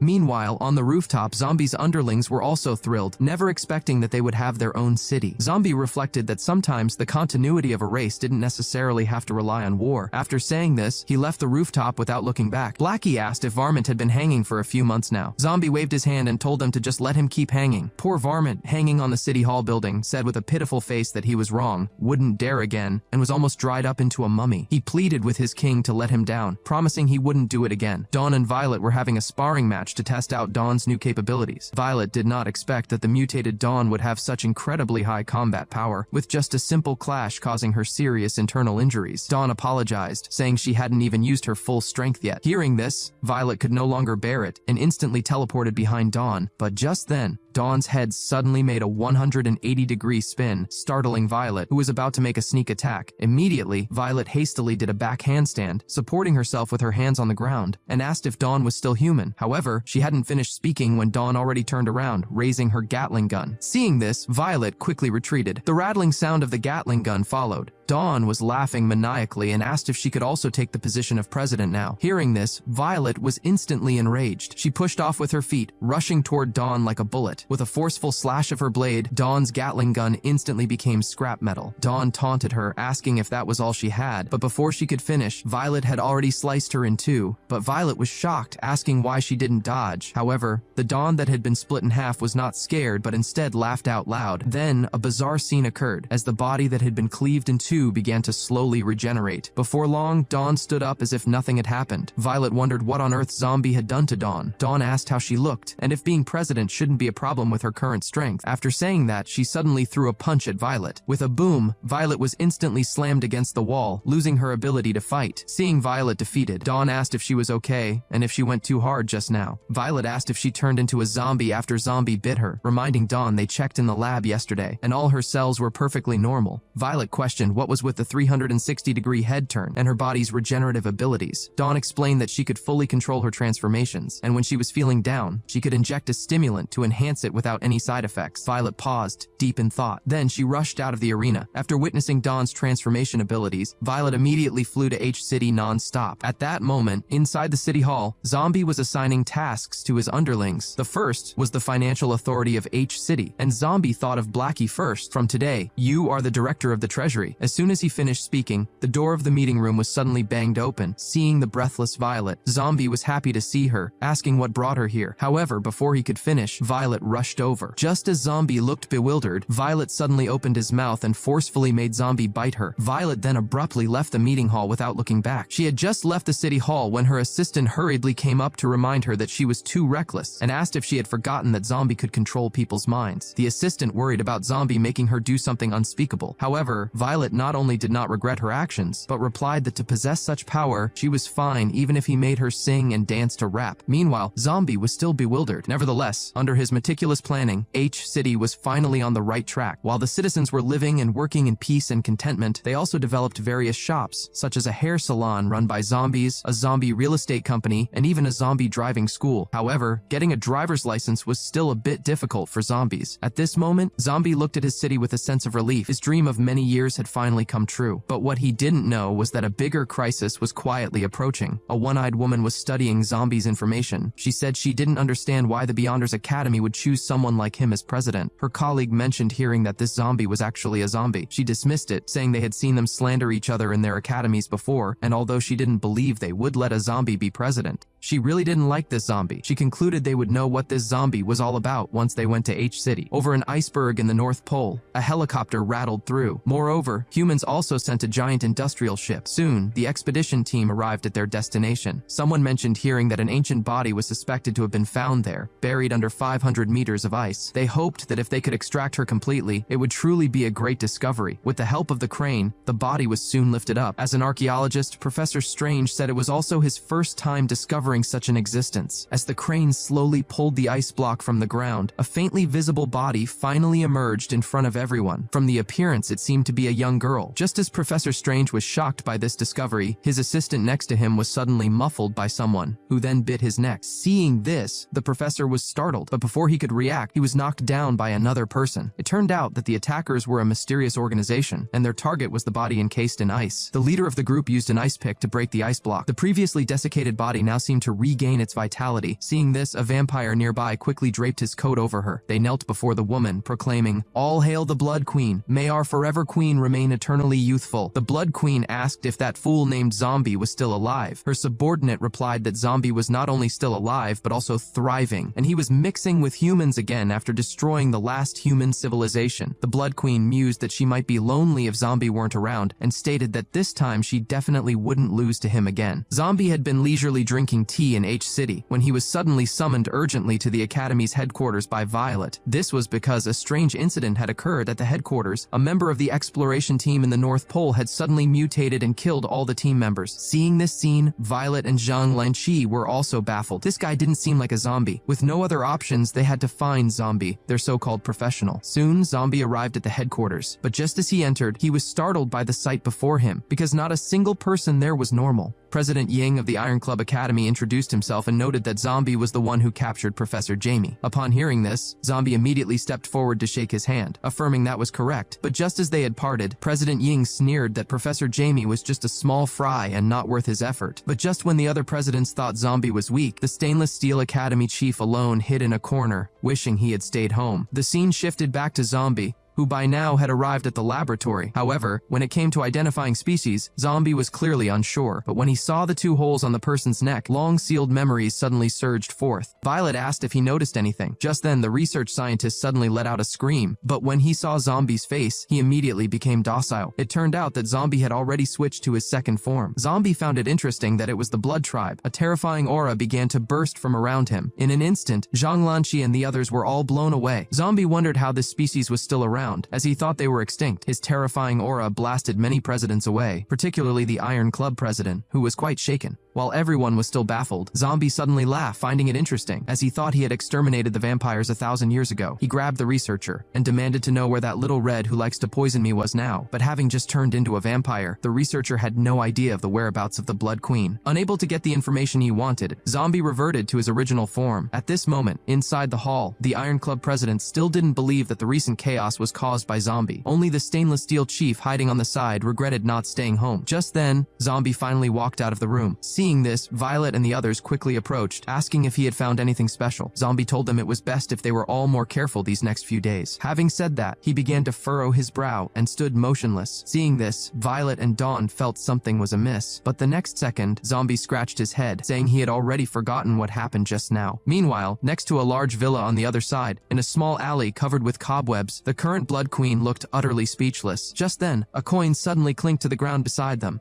It turned out that a local had thought they were beggars and generously gave them $1. Seeing this, the male vampire, Lanling, immediately lit up and picked up the money. The Blood Queen asked why they had woken her up if they had all ended up like this. Before she could finish speaking, the girl beside her burst into tears, explaining that after the Queen's great battle with Zombie and subsequent loss, vampires no longer had a place to stand. They had to play dead to escape his clutches, and from that moment, they started to hide from both humans and zombies, never leaving this alley all this time. Upon hearing this, the Blood Queen instantly became furious, shocked that the vampires had ended up in such a dire state. She admitted that even summoning her was useless, as she simply couldn't defeat Zombie in her current state. Her subordinates explained that the reason they woke her was because they had obtained an important piece of information about a special human who might be able to help her defeat Zombie, someone who might bring them hope. Hearing this, the Blood Queen's interest was piqued, and she asked who it was. Lanling then pulled out a wanted poster from his chest. The man was Professor Jamie, the creator of the recent Zombie King. However, at this moment, Professor Jamie was still locked in a prison. Violet asked Zombie why they didn't just deal with Professor Jamie directly. Zombie replied that they couldn't kill him yet, as not only had he planted many undercover agents, but there was also a lot of research data they hadn't found yet. Violet worried about the possibility of Professor Jamie escaping. However, before she could finish, the Iron Club president burst into laughter, declaring it impossible. He then offered to take Zombie to sea, since Zombie was the one who captured him. In no time, they arrived at a deserted valley via helicopter. The Iron Club president explained that Professor Jamie was detained in a prison 3,000 meters underground, and even taking the elevator down would take at least 30 minutes. As for security, he boasted, it went without saying. Not only were there high-tech weapons, but each level was also guarded by a highly skilled president. With such security, even if Professor Jamie had extraordinary abilities, he couldn't escape. Moreover, they had attached a huge detonating cord to him, and if anyone approached him, the detonator would explode immediately. He boasted that even if a god descended, all he could bring back was a corpse. Hearing this, Zombie broke out in a cold sweat, feeling that human methods were too cruel. He then turned around, saying he had other matters to attend to, and left. Meanwhile, in a small alley, when the Blood Queen saw their conversation through a live CCTV footage on a tablet, she suddenly felt a chill run down her spine.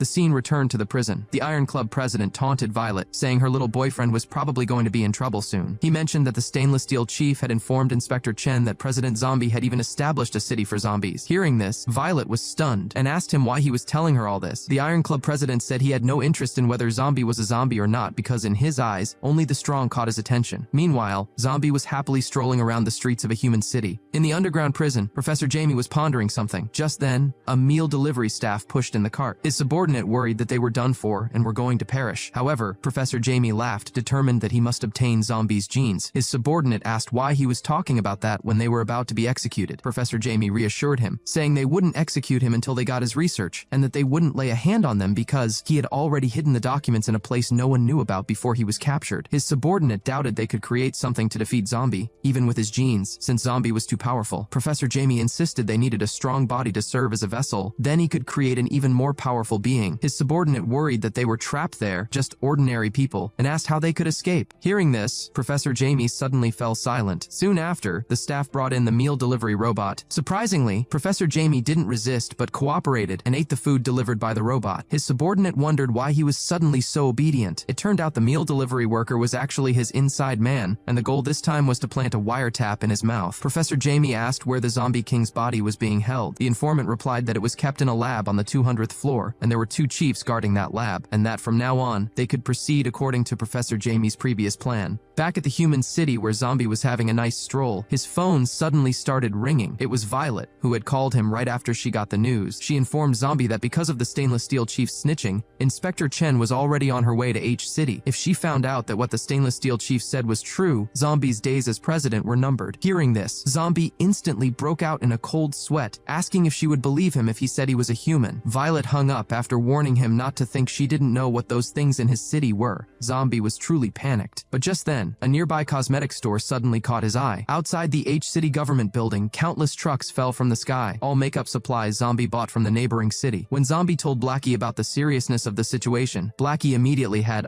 Go notify the leaders of each district to come and pick up the makeup supplies. Soon, the underlings from each district took the trucks back. Blackie admitted he wasn't sure if makeup would really work, but since it was arranged by the king, there must be a reason. In this way, zombies from all regions began to take action. At that time, a zombie mom came with her son to pick up makeup supplies. Her son, watching his mother's strange actions, curiously said he wanted to try. However, when his mother turned around, he was almost scared silly. This wasn't just makeup, it was like changing faces. Soon, all the residents had completed their makeup tasks. Afterwards, when Fur and Lang returned to the office to report back, they were stunned by the sight of the well-made-up faces. They remarked that the transformation was too fast and asked if looking like that would be effective, and what about them? With no other options, Blackie had them temporarily disguised as pets. Oddly, they waited at the airport for a long time, but didn't spot Inspector Chen. As it turned out, Inspector Chen had anticipated that her movements might be leaked, so she took a train to H City with her subordinates. A colleague asked why Inspector Chen disliked Zombie. Another replied that Inspector Chen despised cowardly and timid people, and except for the department head, she disliked everyone. Inspector Chen then interjected, telling them there was no need to whisper behind her back. She asked if they thought she was biased, and complained that since the department head delegated authority, any Tom or Harry could become a president now. She declared that, in her heart, only someone like the department head could lead humanity to a more prosperous future. Meanwhile, Blackie, completely unaware, was still waiting in vain at the airport, wondering why Inspector Chen hadn't arrived yet. Meanwhile, 2 of Inspector Chen's subordinates had started surveying the city's residents. One first visited a convenience store, only to find that it sold exclusively egg-based products. When he asked the owner why that was the case, the owner appeared nervous and shook his head vigorously, claiming he could not see nor hear him. The other one then approached a passerby for an interview. However, just then, the person's arm suddenly fell off onto the ground. Seeing this, the investigator was dumbfounded and expressed concern. The person picked up the arm from the ground and fled. Before fleeing, he explained that the arm was just his prosthetic. This left everyone dumbfounded, wondering if there wasn't a single normal person in H City, and asking if Zombie had actually built a city of lunatics. They decided to record everything as evidence to remove President Zombie. The scene shifted back to the city hall, where Zombie was seen squatting and mumbling unintelligibly.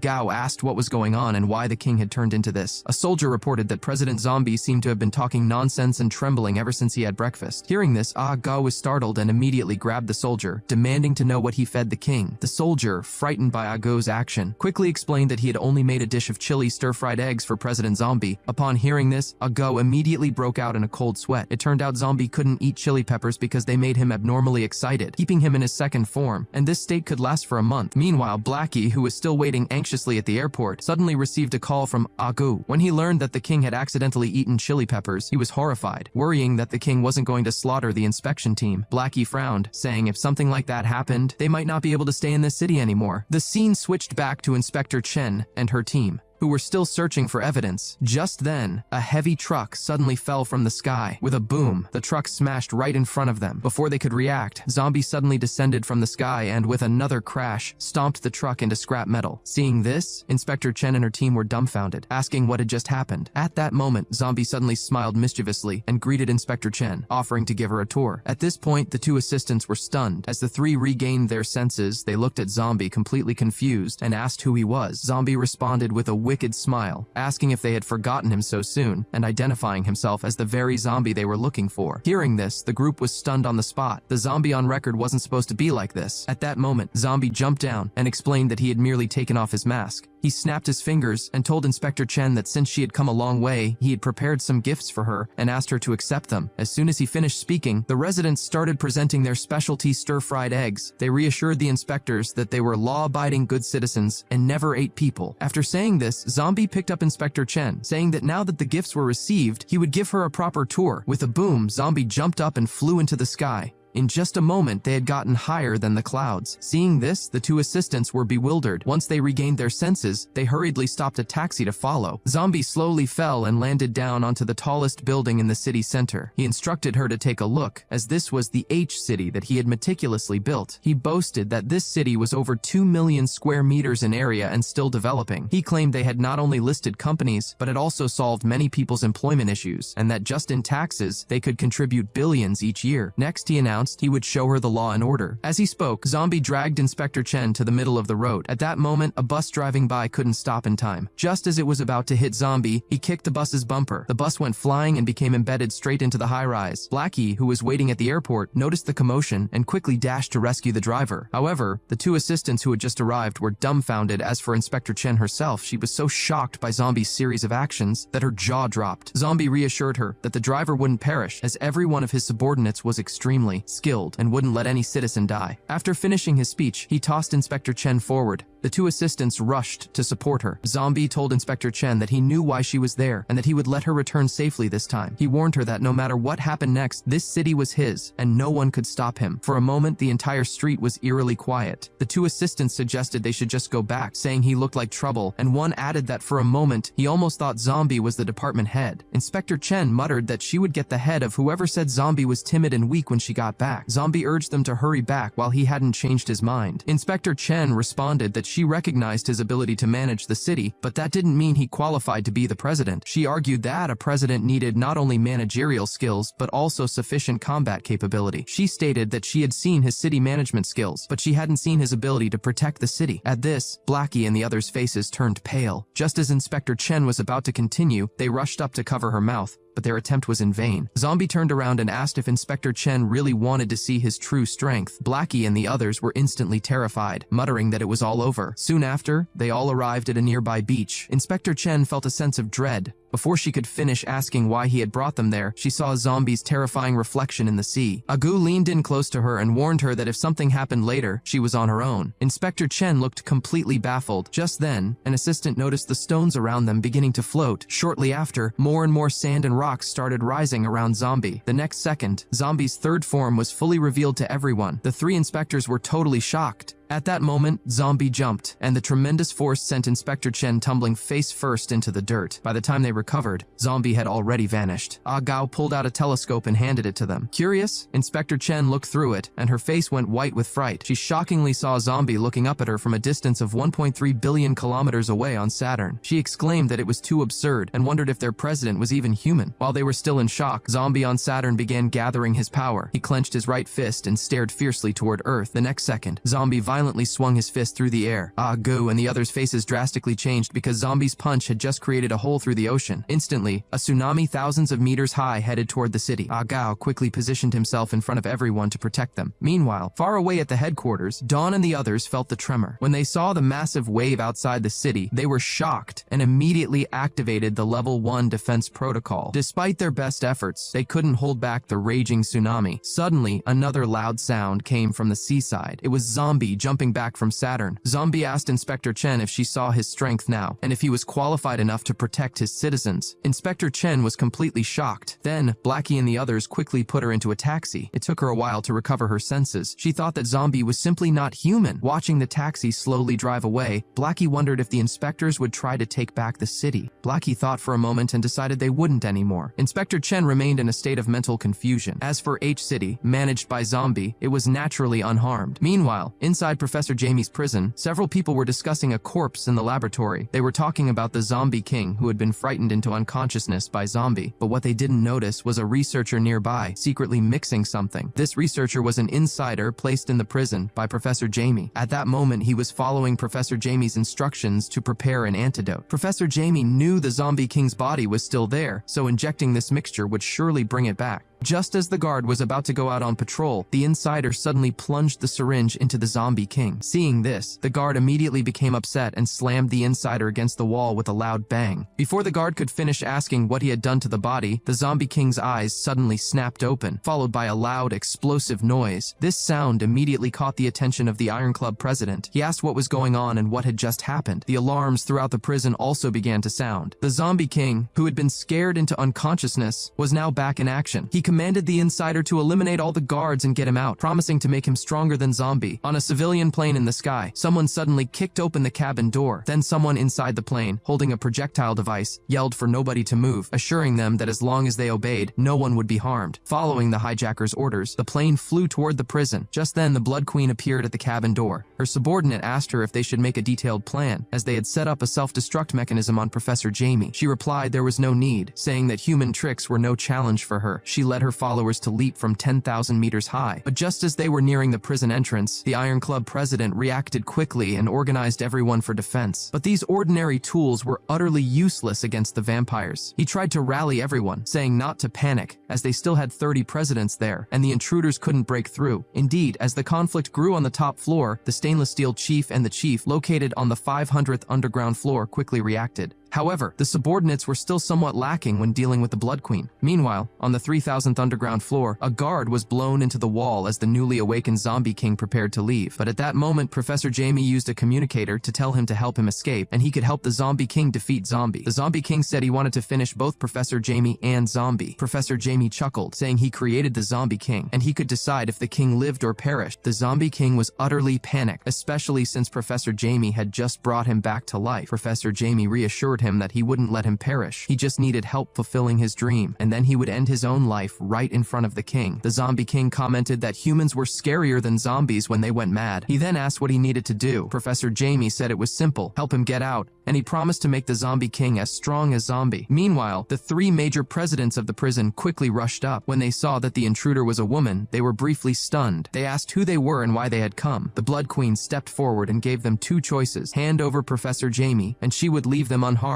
or else. However, before she could finish, the Iron Club president couldn't hold back and charged at her. Soon after, the chief and the stainless steel chief also took the opportunity to attack from the side. But with a loud boom, the Iron Club president was left with only one arm lying on the ground, and the chief was completely baffled, asking what had just happened. Just then, the guards finally arrived. Facing human weaponry, the Blood Queen showed no intention of dodging. The sound of rapid fire erupted, but the projectiles could not harm the Blood Queen, not even when they hit her eyes. At that moment, one of her subordinates suddenly raised a hand toward the guards, and with a loud boom, all the guards were instantly engulfed in flames. Meanwhile, at the 30th underground level, Professor Jamie had already been rescued. He and the Zombie King were fine, despite the fact that touching the device was supposed to cause it to explode. Professor Jamie explained that there was a 2-second window after the power was cut, and that it was ridiculous to think such a flawed device could hold him. Escorted by the Zombie King, they walked out of the prison. The subordinate worried about making the Zombie King even stronger, since he was already so powerful, fearing something might go wrong. Professor Jamie insisted there was no choice, as there was no better vessel in the world than him. Just as they were preparing to leave, the Zombie King suddenly froze because the guards outside had somehow been wiped out. He asked who did this. Just then, the Blood Queen suddenly descended from the sky. She greeted Professor Jamie and told him that the Zombie King, who couldn't even defeat Zombie's second form, wasn't worthy of being his vessel. Hearing this, the Zombie King was taken aback and was about to step forward to teach her a lesson. The Blood Queen suggested he study her body instead of wasting time on that useless creature. The Zombie King asked if she was claiming to be stronger than him. She replied that he didn't even qualify to compare to her and invited him to try if he didn't believe her. As soon as the Blood Queen finished speaking, the Zombie King charged at her with incredible speed. But the next second, before he could strike, the Blood Queen punched him right in the face. Those watching were stunned. They knew the Zombie King's power, but they hadn't expected him to have no chance to fight back against this woman. Then a loud boom was heard, and the Zombie King was sent flying, breaking through a wall and crashing into another. As he came to his senses, he muttered that she hit as hard as Zombie did. Just then, he noticed the explosive device strapped to Professor Jamie and instantly dashed toward it. He yelled that since they were all so arrogant, they should perish, and with a fierce punch, he hit the nuclear device. But just as the nuclear device was about to explode, the Blood Queen suddenly waved her hand toward it.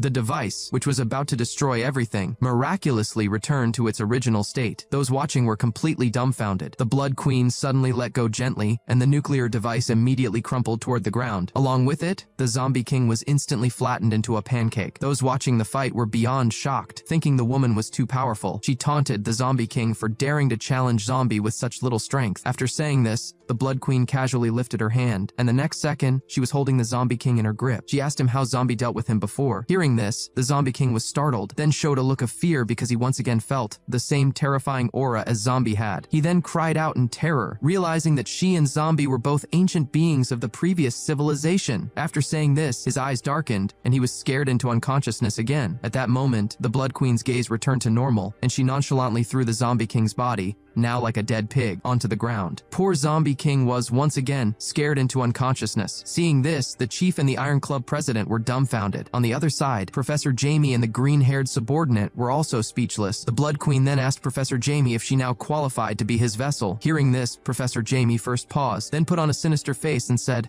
"Of course." Meanwhile, in H City, Violet hurriedly rushed into the city hall. Seeing this, Ah Gao quickly stepped in front of her and told her she couldn't go in because their king was in a special condition. She asked what special condition, and if anything was more important than her issue. After saying this, Violet pushed the door open while shouting loudly, "Zombie, there's bad news!" However, she was startled by the sight of Zombie before her, asking when he had changed like this. Zombie replied that changing the way he lived could be interesting, and asked what she was about to say. Upon hearing this, Violet quickly told him the news of Professor Jamie's escape, but then Zombie interrupted her, saying he already knew. He asked how they could possibly stop the Blood Queen. Hearing this, Violet was startled, asking how he knew since it had just happened less than 10 minutes ago. Zombie explained that the Blood Queen used the power of her lineage, and he knew as soon as she made a move. This left Violet completely baffled, asking what the heck the power of lineage was. After that, she prepared to report this incident to the headquarters, but Zombie suddenly embraced her and told her not to rush off, suggesting they have dinner first, and that he could show her the night view of H City. This made Violet's hair stand on end, and she asked what night view he was talking about. She reminded him not to think she didn't know what he did to Inspector Chen that day, and that she didn't have time to play with him right now. Violet then turned around, ready to leave H City quickly, but just as she reached the door, Zombie spoke again, asking if she wasn't curious about how to use the lineage power. These words made Violet stop in her tracks. Then she turned back and asked if he could use that lineage power too. Hearing this, Violet was reluctant, but in order to obtain useful information, she reluctantly agreed to the date. The scene shifted to the chief, who was being rushed to the emergency room. Someone urged the staff to quickly call the department head, or the world would change. In order to discover the secrets of the lineage power, Violet ultimately accepted Zombie's invitation for a candlelit dinner. But just after Violet learned the method of using the lineage power, Zombie suddenly sat still and didn't move. Violet asked what she should do if she couldn't change back after using it and urged him to say something. However, before she could finish speaking, Zombie had already transformed into his first form. Violet instantly became angry and grabbed Zombie, asking why he couldn't finish a sentence before reverting. She complained that she gave up something so important to go on a date with him, and he only finished half his sentences. She demanded he change back now. Zombie countered that he never said she had to accompany him and that she came on the date voluntarily. This statement from Zombie completely infuriated Violet, who then turned to the chef nearby and demanded to know where the chilies were and to bring her a kilogram right now. The chef replied that all the chilies in the city had been confiscated. The scene shifted back to the Blood Queen, who had finally put on a set of modern clothes. At this time, Professor Jamie took them to a laboratory. A scientist commented that it was the first time he had seen such an abnormal body, and it simply defied science. He questioned if Zombie's genes could really be used, and told them not to mess up their queen's body. The green-haired subordinate told him to relax and trust Professor Jamie's research, calling him the smartest man in the world. Professor Jamie explained that they had done similar experiments before, and although the queen was not human, there shouldn't be any problem in his lab. The only thing missing now was Zombie's genes. Hearing this, everyone was momentarily stunned, wondering if he was thinking of sending them in front of Zombie to pluck his hair. Professor Jamie told them not to worry, saying he wasn't stupid enough to send them to their doom. They asked what they should do, since Zombie wouldn't just show up on his own. As soon as this was said, the Blood Queen sitting nearby curiously looked toward Professor Jamie. However, Professor Jamie did not speak. Instead, his assistant, the green-haired subordinate, pulled out a jar of green liquid from his clothes. He said they could handle this small matter, and that the bottle contained Zombie's genes. The group was shocked at this revelation, and quickly asked the green-haired subordinate how he had obtained it. It turned out that not long ago, a girl had acquired Zombie's genes, and a spy had secretly drawn a tube of liquid from her. The green-haired subordinate noted that spies could be quite useful. Professor Jamie announced that they could start the experiment now,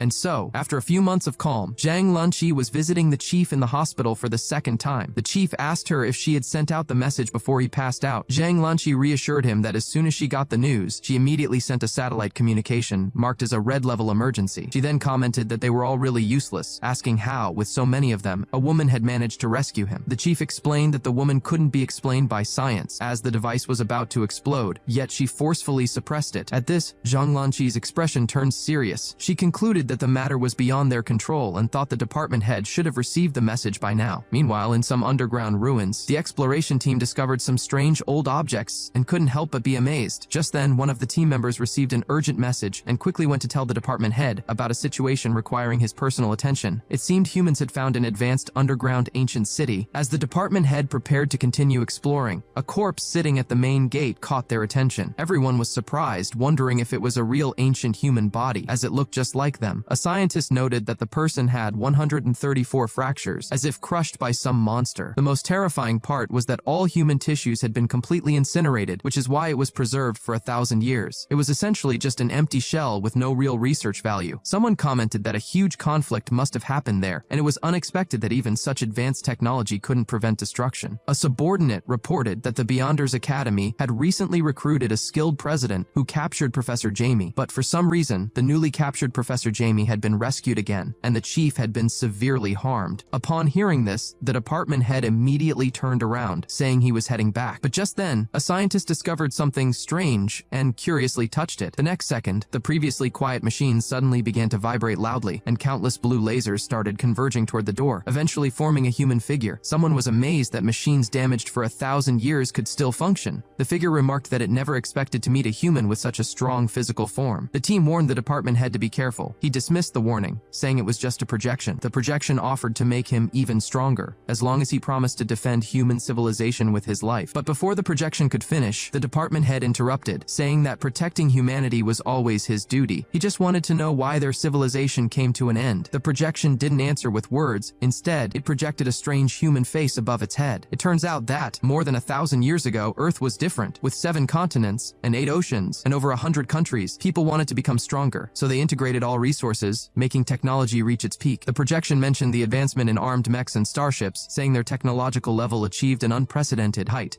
and that extraterrestrial beings were no match at all. As for those underground creatures, they weren't even worth mentioning. It said any one of their mech warriors could easily defeat them, yet such an advanced civilization was ultimately destroyed by a zombie, no less. Hearing this, the group was visibly shocked. They hadn't expected that the entity that destroyed the last century's civilization was the seemingly ordinary zombie in front of them. Seeing this, a subordinate stepped forward, asking the department head if this guy was just fooling them. The department head said the ancients wouldn't joke about this kind of thing, and pointed out that zombies have existed in the world ever since they were born. He noted that they established all these academies to fight against the zombies, and although they'd always been keeping them under control, they could never completely resolve the issue, suggesting it might be because of this particular zombie. Someone asked how they should deal with zombies since he was so terrifying. The projection responded that its time was short. It said their civilization focused too much on technology, whereas the current generation had taken a completely different path, noting that cultivating the physical body could also reach such heights. As soon as he finished speaking, the door behind him suddenly started spinning, and a golden arm appeared before everyone. The projection declared that this arm was the pinnacle of technological achievement at that time. After saying this, the figure began to flicker and crackle, clearly running out of time. Just at the last moment before disappearing, it warned that no matter what kind of entities appeared in the world, only zombies were humanity's greatest enemy. Seeing the mysterious golden arm before him, the department head quickly instructed his subordinates to store it away. He saluted the now gone projection, saying they would protect this world from now on. He then announced they should go, as the equipment there was no longer of any use. A subordinate asked if they were going to look for the guy in the video now. The department head, retreating to the outside, said they should deal with Professor Jamie first. After all, the world was so big and there were so many zombies, it would be like looking for a needle in a haystack to find that one. Meanwhile, in H City, Violet also received news that the department head was returning and had called everyone for a meeting, telling Zombie he should go too. Hearing this, Zombie was briefly stunned, asking who the department head was and why he had to go to a meeting. At that moment, in a certain laboratory, Professor Jamie muttered to a petri dish that it was done, and that the greatest research in history was about to be created. However, while Professor Jamie was still immersed in his joy, Lanling, hiding on the side and holding a coin, complained that living a life of hiding everywhere and being almost too poor to buy food was awful. Thinking of this, Lanling couldn't help shedding 2 sad tears. Just then, a subordinate leaned in and told Lanling not to be sad, reminding him they were noble vampires and suggesting they start a side business to make some extra money. Lanling asked what kind of side job they could do. The subordinate suggested robbing a bank, saying he noticed one on the way there with slow-working staff and sluggish movements. He claimed that with their skills, they could finish the job within 10 seconds. He argued that, as long as they moved fast, they wouldn't be caught, and once they had money, they wouldn't have to live such miserable lives anymore. The more Lanling thought about it, the more excited he got. A subordinate walked into the office and reported that all the presidents had arrived and the meeting could start now. Hearing this, the department head quickly put on his helmet and then followed the convoy to head for headquarters. However, just as Zombie was arriving in Guangzhou City for the meeting, his hometown, H City, was targeted by a few mysterious individuals. Lanling crouched on the street, wondering why the plan hadn't started yet. No sooner had he finished speaking than a van pulled up in front of him. Seeing this, Lanling quickly told his subordinates to get in the van and then grabbed the equipment, asking if everything was ready and stressing they must ensure it went flawlessly. At that moment, a subordinate leaned in, saying not to worry, that he had already checked out the place, and this was the time when there were the fewest people around. He reminded them that they were professionals at bank heists. After saying this, the group grabbed their equipment and rushed toward Zombie People's Bank. Meanwhile, in the finance department, Blackie, holding a cup of coffee, asked if the financial statements for the past 2 months had come out yet. A subordinate reported that the total income for H City over the last 2 months amounted to $435.6 billion. Blackie told him to go through the accounts again, saying that as the king's most trusted subordinate, he must ensure there were no discrepancies in H City's finances. But just as he finished speaking, thick smoke began to rise from Zombie People's Bank not far away. It turned out that Lanling had finished the robbery and was now preparing to flee in a van. When Blackie heard this news, he was briefly stunned, asking who dared to rob in H City. At that moment, in front of a 5-star hotel, Lanling was laughing loudly in the car, thrilled that they finally had money. But just then, an angry voice suddenly rang out from behind him. Lanling quickly looked back through the car window, and upon seeing Blackie, he shivered in fear, realizing it must be him. Then he returned to the car and asked his accomplice which bank they had taken from. The accomplice admitted he didn't know because he couldn't read. Lanling realized they must have robbed Zombie People's Bank. Hearing these words, Lanling immediately felt terrible. Then he cautiously peered out the car window again. This glance was so frightening that Lanling's face twisted in horror. When Lanling saw that it was Blackie chasing them, he was startled and immediately urged his accomplice to drive faster, saying that guy was Zombie's most mysterious subordinate, recruited in the year 800. But before he could finish speaking, Blackie had already leaped into the air, and with a bang, his punch hit a skyscraper. In the next second, cars within hundreds of kilometers began to float. Seeing this, Lanling and his gang were stunned, thinking it was too extreme. But before they could think further, Blackie's gaze had already locked on them. Knowing they couldn't escape, Lanling flipped onto the roof of the car, telling his accomplices to go back and report to the Queen, and that he would hold Blackie off. Lanling then tried to provoke Blackie, saying they were both stewards and he wanted to see how much stronger Blackie could be. But before he could finish, Blackie had already punched him fiercely, saying Lanling couldn't compare to him and wasn't even in his league. Blackie then punched him so hard he flew far away. The other 2 accomplices were stunned, wondering how even Zombie's subordinates could be so strong. Meanwhile, in the headquarters hall, city chiefs and presidents from various places had all gathered. Just then, the department head finally arrived. He announced that he fully understood the matter about Professor Jamie's escape, but before that, he had something to show them all. He then instructed his subordinate to bring out the golden arm from the ancient city. Seeing this, everyone looked puzzled. The department head explained that this arm was something he stumbled upon in the ancient city, and it represented the pinnacle of ancient technology. As soon as he said this, everyone present was shocked. Someone asked if, with ancient technology, they couldn't easily handle Professor Jamie and that strange woman. The department head said they didn't need ancient technology to deal with them,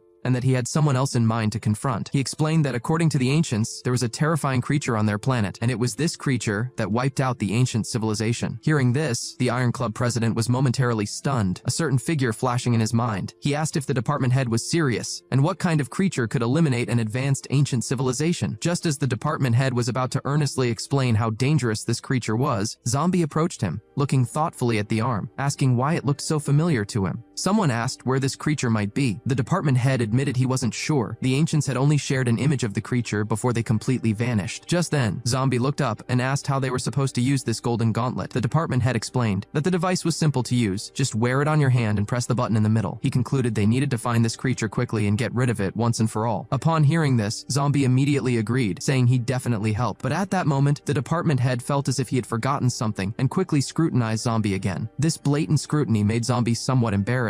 He cursed and then hurriedly reached for the golden gauntlet gauntlet in the center of the room. This action left everyone present with puzzled expressions. But before they could think further, a figure suddenly flew toward the building they were in from a distance. With a loud bang, the figure blasted a hole through a building and continued hurtling toward the conference hall. As the dust settled, it turned out to be Lanling, who had been punched away by Blackie. Seeing this, Violet and Zhang Lanqi were completely bewildered. However, at that moment, another figure shot from the sky, landing with a thud. It turned out to be Blackie in pursuit. Seeing Lanling, who he had knocked into the building, Blackie still felt unsatisfied. He called out to his majesty. At this, Violet noticed Blackie outside, asking if that wasn't Zombie's subordinate and what he was doing here all of a sudden. Hearing this, Zombie was taken aback, asking why Blackie had suddenly become so reckless. Just then, one of the department head's aides reported that the individual outside was not human, but a zombie. Seeing a zombie daring to strut in there, the presidents, who were the pinnacle of human combat power, couldn't hold back any longer and had all jumped onto Blackie to attack. The Iron Club president yelled, asking if the zombie knew where he was and saying he was too arrogant. Before he could finish speaking, Blackie kicked him in the mouth and then punched the chief, who was still recovering from injuries, next to him. In an instant, both were sent flying by Blackie. Seeing this, Dawn and Violet were stunned, wondering why they always encountered characters of this level and saying it made humans look so useless. Just then, Blackie in the air suddenly released a large amount of black particles, yelling that they dared to obstruct his work. Violet, standing behind, also shouted in horror, warning everyone not to touch these black substances. However, just as everyone was unsure what to do, Zombie flashed in front of Blackie. With a bang, Blackie took a solid punch from Zombie. With his punch, Blackie immediately lost the ability to fight. Not only that, the powerful force of the punch even sent Violet and the others flying back. Seeing this, the subordinates were astonished, telling the department head that this new president was too powerful. However, hearing this, the department head nervously put on the golden glove, realizing Zombie was indeed terrifying. He concluded that the ancients really didn't lie. Just then, Zombie dragged Blackie to the rooftop nearby. Realizing what was happening, Blackie was confused, asking Zombie why he was there too. Zombie explained that they couldn't harm these humans yet. After all, they gave them the city. But before he could finish, a black dot suddenly appeared in the sky. The next second, this dot turned into an unnatural total solar eclipse. Seeing this, everyone showed expressions of disbelief. The entire world turned pitch black. This unusual phenomenon caused panic among the people. Soon after, another figure appeared in the sky. It was the fully evolved Blood Queen. At that moment, the department head who had activated the golden glove also noticed the anomaly in the sky. He realized it was that woman who took Professor Jamie. The Blood Queen in the sky chuckled, daring Zombie to come out, claiming she was invincible now. Several figures suddenly appeared nearby. Seeing the newcomers, Lanling cried out in distress, begging for help. But the Blood Queen's subordinates had just charged into the conference hall when they were suddenly blown away by the department head with a bang. The two subordinates received their final hit, crashing into separate buildings far away. The department head warned the Blood Queen not to interfere. He then told his own people to quickly move the civilians out as a big conflict was about to happen. The department head immediately swung a punch at the Blood Queen, but she smoothly avoided it. The Blood Queen was completely furious, saying a mere insect dared to strike at her. She then kicked the department head on the chin with her long legs. Seeing this, Violet and the others were totally shocked, realizing this woman was so powerful that even the department head seemed to be no match for her. On the other side, Blackie also watched the battle in the sky, telling Zombie that the fight had started, but Zombie simply extended his hand, saying to let them fight and that it was none of their business. In the instant they clashed, the Blood Queen kicked the department head away, followed by a loud boom. But when the smoke cleared, the department head was unharmed. At that time, the eclipse in the sky also gradually went away. The Blood Queen declared she would deal with him first before getting rid of Zombie. The department head scoffed at her big talk, asking why she kept bringing up Zombie. Hearing this, Violet and the others were confused, wondering why she kept talking about Zombie. Just then, the department head suddenly activated the golden glove. Energy began to gather toward the center of the glove. Seeing this, the Blood Queen was not at all nervous. Instead, she dashed toward him at great speed. Soon, the two figures flew toward each other like arrows. Just as they were about to clash, the Blood Queen clenched her fist quickly, while the department head focused all his power into his golden arm. Then came a loud boom. At the center of the explosion, with a crack, the ancient golden glove was crumpled like a tin can. The department head was then blasted into a tall building with great force. However, the department head was still hanging on. Seeing this, the Blood Queen couldn't help but frown.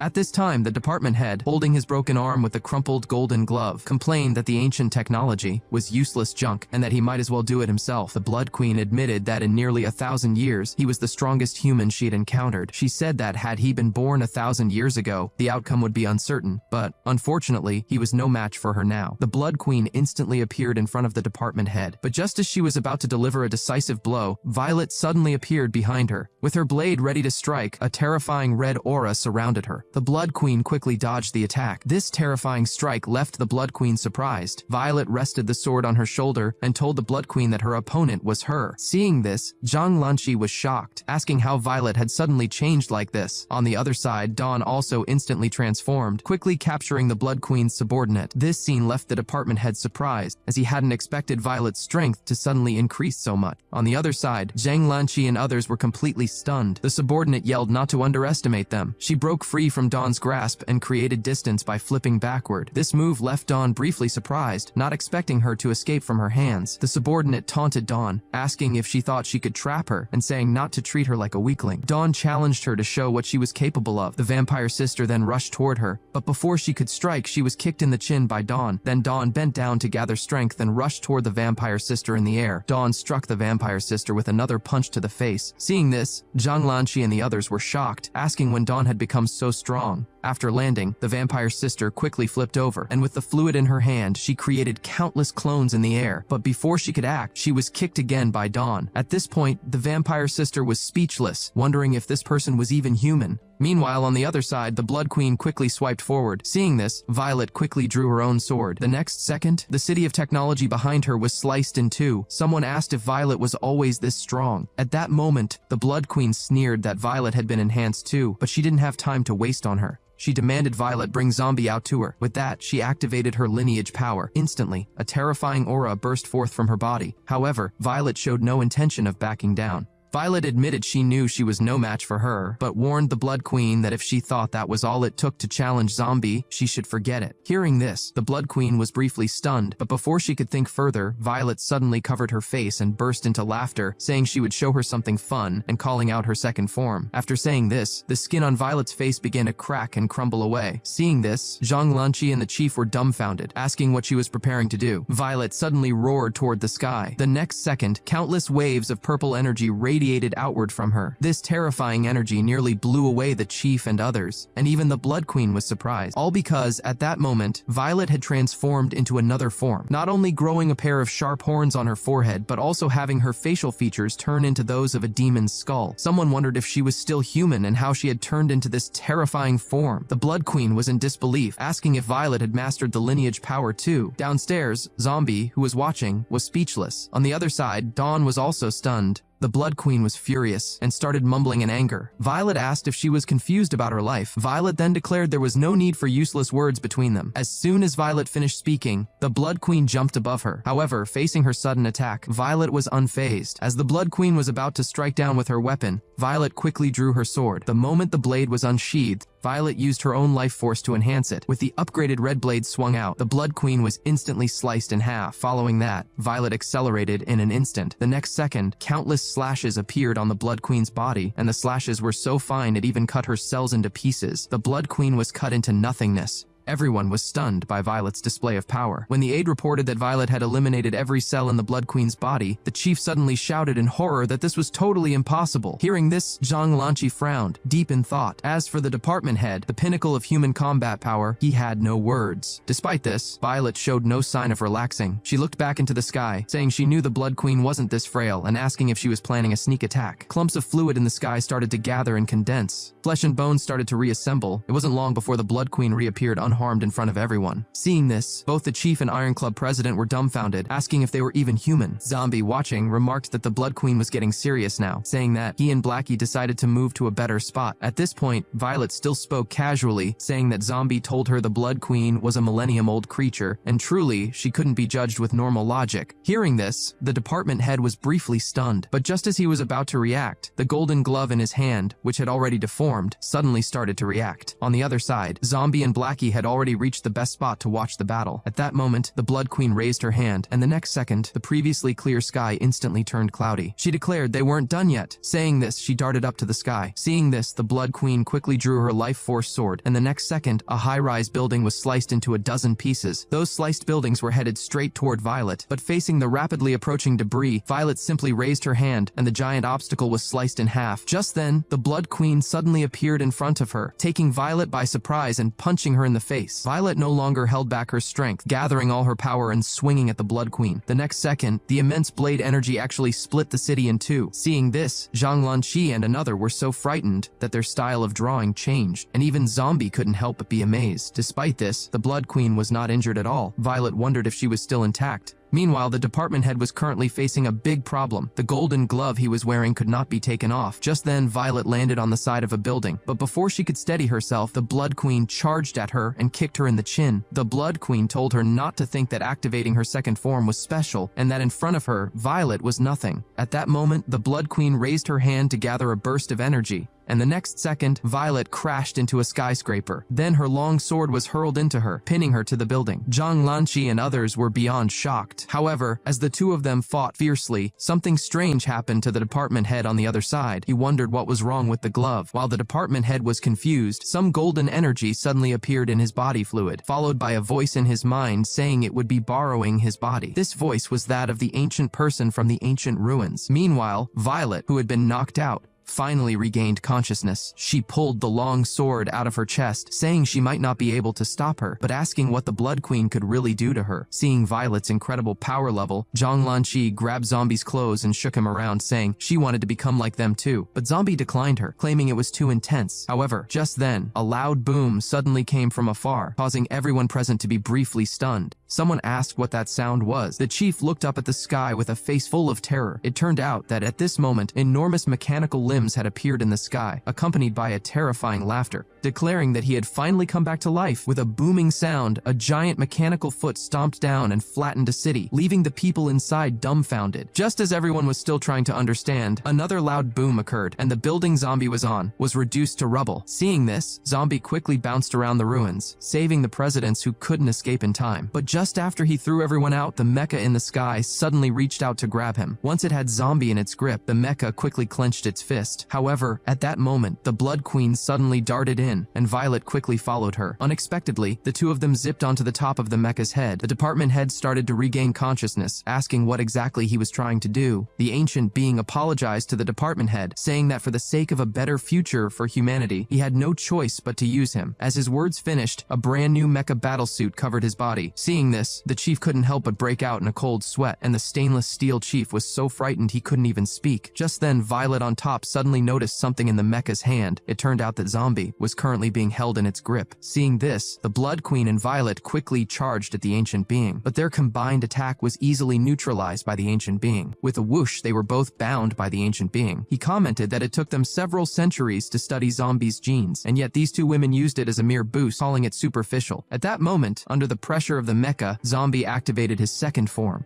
With Zombie performing a 360-degree spin on the spot, the mecha's fingers also started to rotate, and it even affected its entire mechanical arm. Seizing this opportunity, Zombie jumped up, aiming to smash its head, but with a boom, the mecha's other arm smacked him down. From a distance, the ancient person spread his arms, saying it had been 1,000 years, and the day had finally come. Watching Zombie struggling, the ancient person was thrilled, telling him to show his ultimate form. As soon as his words finished, Zombie slowly opened those seemingly harmless eyes. Zombie had activated his third form. With a boom, the mechanical arm was instantly flung away by Zombie. Seeing this, the Blood Queen's eyes widened, but the ancient mecha showed no sign of fear, asking if Zombie was looking down on him, calling him a hateful creature. Zombie did not have any words to say to the ancient being. At this moment, Zhang Lanqi, watching from the ground, was dumbfounded, asking what all this was. Then Zombie suddenly sped up, darting toward the top of the mecha's head. Seeing this, the ancient person coldly scoffed. The hatch of the mecha slowly opened, and rows of robots began to come out. Someone asked if this was ancient technology. At this moment, the chief and Iron Club president were so frightened they dared not breathe. However, these seemingly strong robots were like paper in front of Zombie. With a tearing sound, the robot was instantly ripped in half by Zombie. As more and more robots appeared, Zombie clenched his fist to gather strength, and then with a loud bang, those robots were instantly turned into scrap metal by Zombie. At that moment, the ancient being tapped his fist, asking Zombie why he wasn't using his full strength and if he was still looking down on him. Right after his words finished, several giant mechas came out from rifts in space. Someone wondered if that wasn't too much. The ancient being said he had seen Zombie's true form on the last night before dawn, and that this current form was not it. These words made Zombie pause, But before he could think deeply, the giant mecha charged its fist at him with a boom. The wind pressure from the giant punch destroyed half of the city. Zombie was blasted all the way to the moon. Although the blow dazed him, it did not cause him any lasting harm. At that moment, the department head inside the ancient being suddenly became defiant, yelling at the ancient person to look at the mess he had made and asking if this was the outcome he wanted. The ancient person yelled back to be quiet, saying he must eliminate Zombie this time. Then he teleported the giant mecha to the moon. At this moment, people like Zhang Lanqi on the ground were beyond shocked. Zombie suddenly dodged to the side, avoiding an attack by the giant mecha, then jumped on the spot and appeared in front of the mecha. Seeing this from Earth, the chief exclaimed in awe. At that moment, Zombie suddenly bent in the air to gather strength, and the next second, he fiercely punched the mecha in the eye. With a series of bangs, the ancient mecha immediately collapsed on the moon.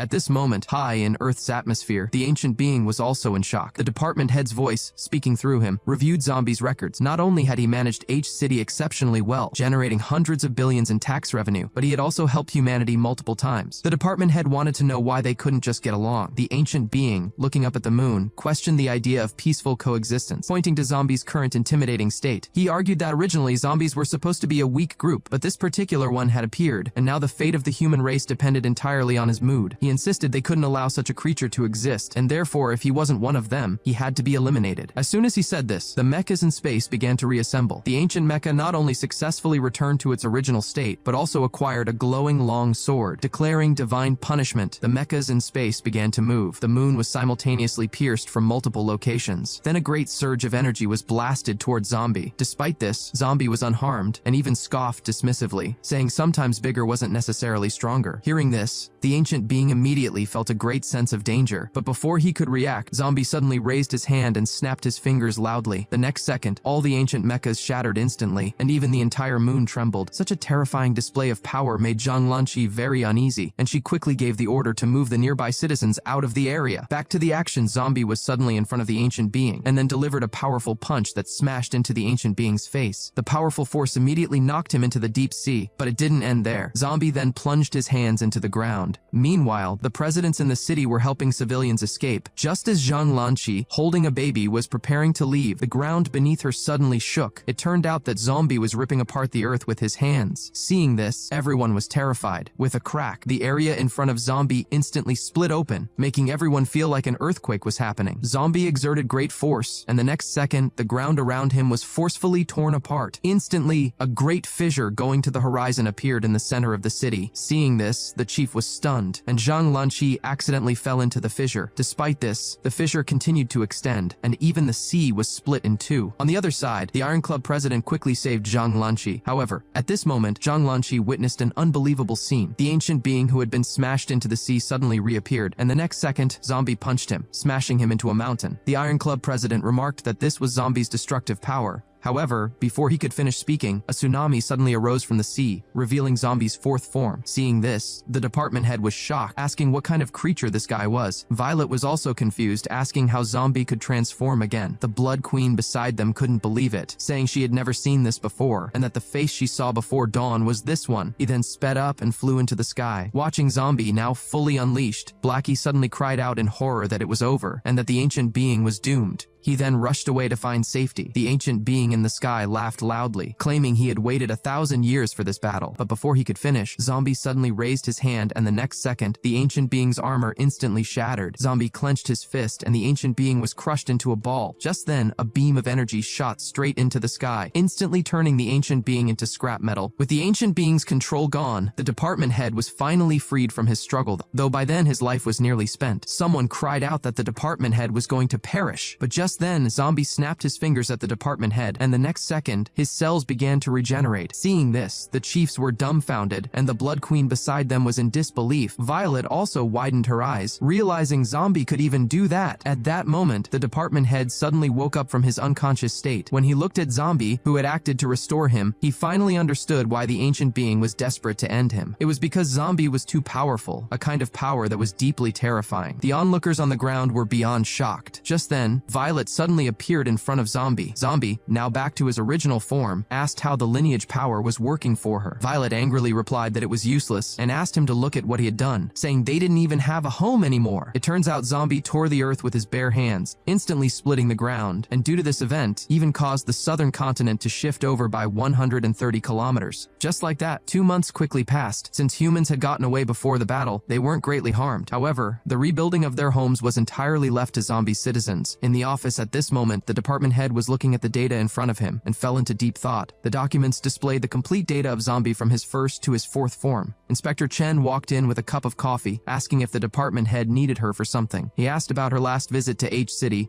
and suggested she go buy some eggs later, and then they would pay a visit to the new president of H City. Meanwhile, on the other side, the Blood Tribe's new city was also gradually starting construction, and Landling was in charge of this project. A subordinate asked where Landling got the money for this hearing. This Landling broke out in a cold sweat. It turned out all his money was loaned to him by Blackie. Apparently, the king had said it was better to lend them money directly rather than letting them rob banks and cause trouble. The subordinate noted that with the 20% interest rate, they would need to work for them for at least 300 years to pay it off, calling Blackie a truly dreadful capitalist. As for the Blood Queen, at this moment, she was essentially scared into solitude by Zombie. She hadn't expected Zombie to have a fourth form and doubted she could ever defeat him in this lifetime. She would sadly shed tears as she mourned her chances at defeating him. And so, Zombie's wish for zombies and humans to coexist was finally realized. But what he didn't know was that deep within an underground city left by an ancient civilization, a man suddenly approached the corpse of the ancient being. Unexpectedly, this person was the long-missing Professor Jamie. He vowed that as long as he wasn't gone, he would never give up. On the other side, the doorbell rang. Zombie quickly opened the door asking who it was. Unexpectedly, it was Violet,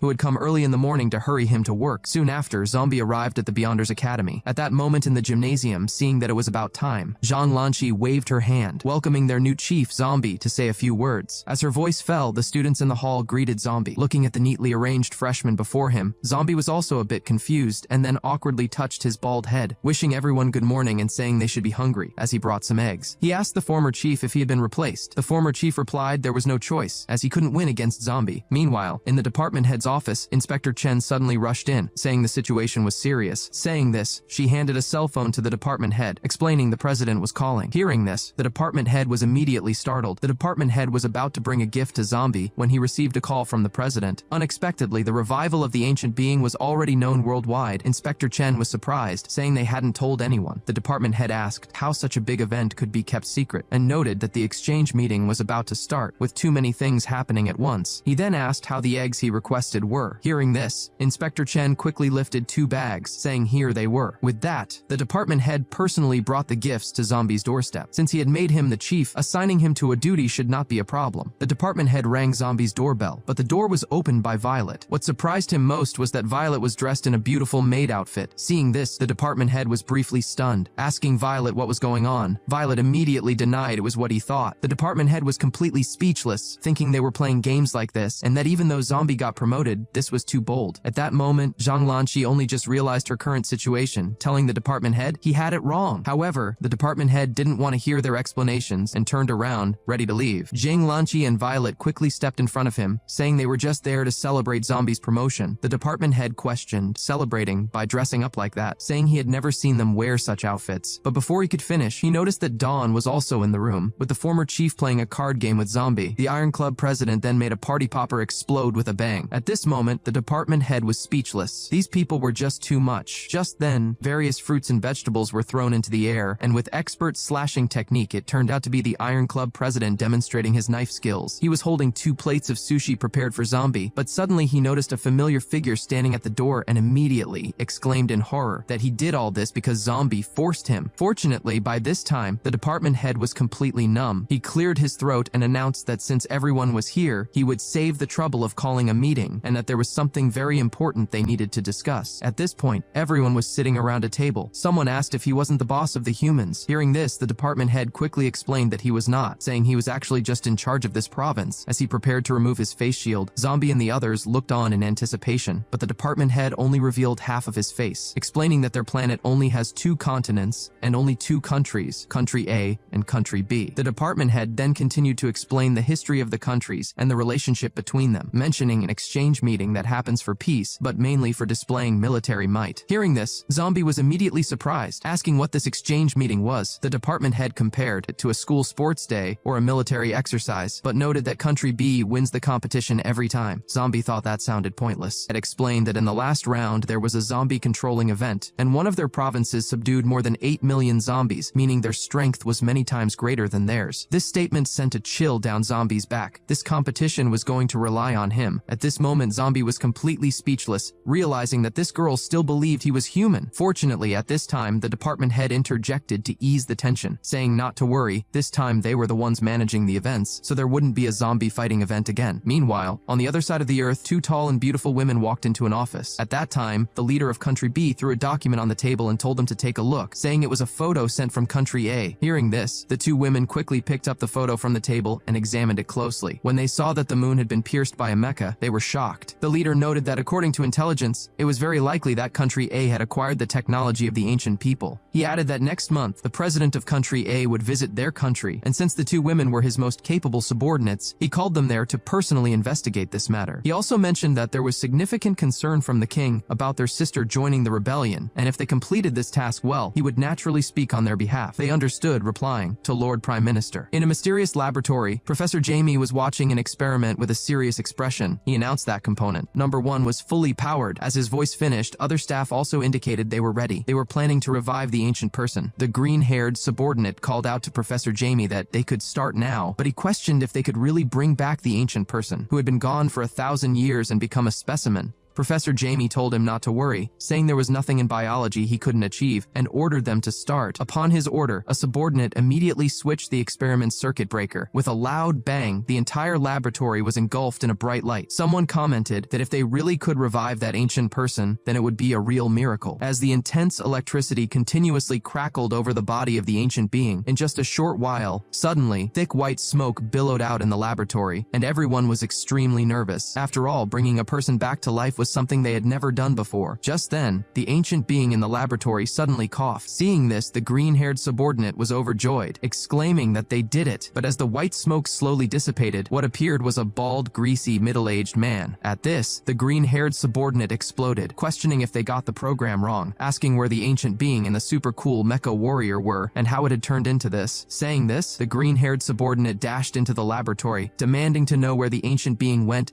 and who he was. Hearing this, the middle-aged man said with a wronged expression that he was the ancient being. The green-haired subordinate called him a liar, saying the ancient being they saw before was so handsome, and asking how he could compare. The man explained that he was an engineer and didn't know how to fight, so he designed a suit of armor for himself, asking what was wrong with making himself look a bit cooler. Hearing this, Professor Jamie was speechless, realizing that after all this effort, they had only revived an engineer. But just as he was about to turn away and leave, the engineer inside suddenly spoke up, saying that he and Professor Jamie were the same kind of people and asking if he wanted to talk. Professor Jamie told him to go ahead and not waste his time. The engineer said he knew they started from different points, but their goals were the same, so they could cooperate. Professor Jamie asked about cooperating, pointing out that the engineer had already been defeated by Zombie. He added that he thought the engineer might be a stronger vessel than a vampire, but it turned out to be a waste of his time. The engineer told him to give up on his idea, saying they had studied Zombie's genes for thousands of years and Professor Jamie's method simply wouldn't work. He explained that what was scary about Zombie was not his strength, but his capability of powering up endlessly. He concluded that as of today, they were the two smartest people in the world. He said Professor Jamie had expertise in biology and control over Zombie's genes, and he possessed unparalleled engineering. At this, Professor Jamie and the others were startled. The engineer asked what he thought. Hearing this, Professor Jamie pushed up his glasses and stepped forward,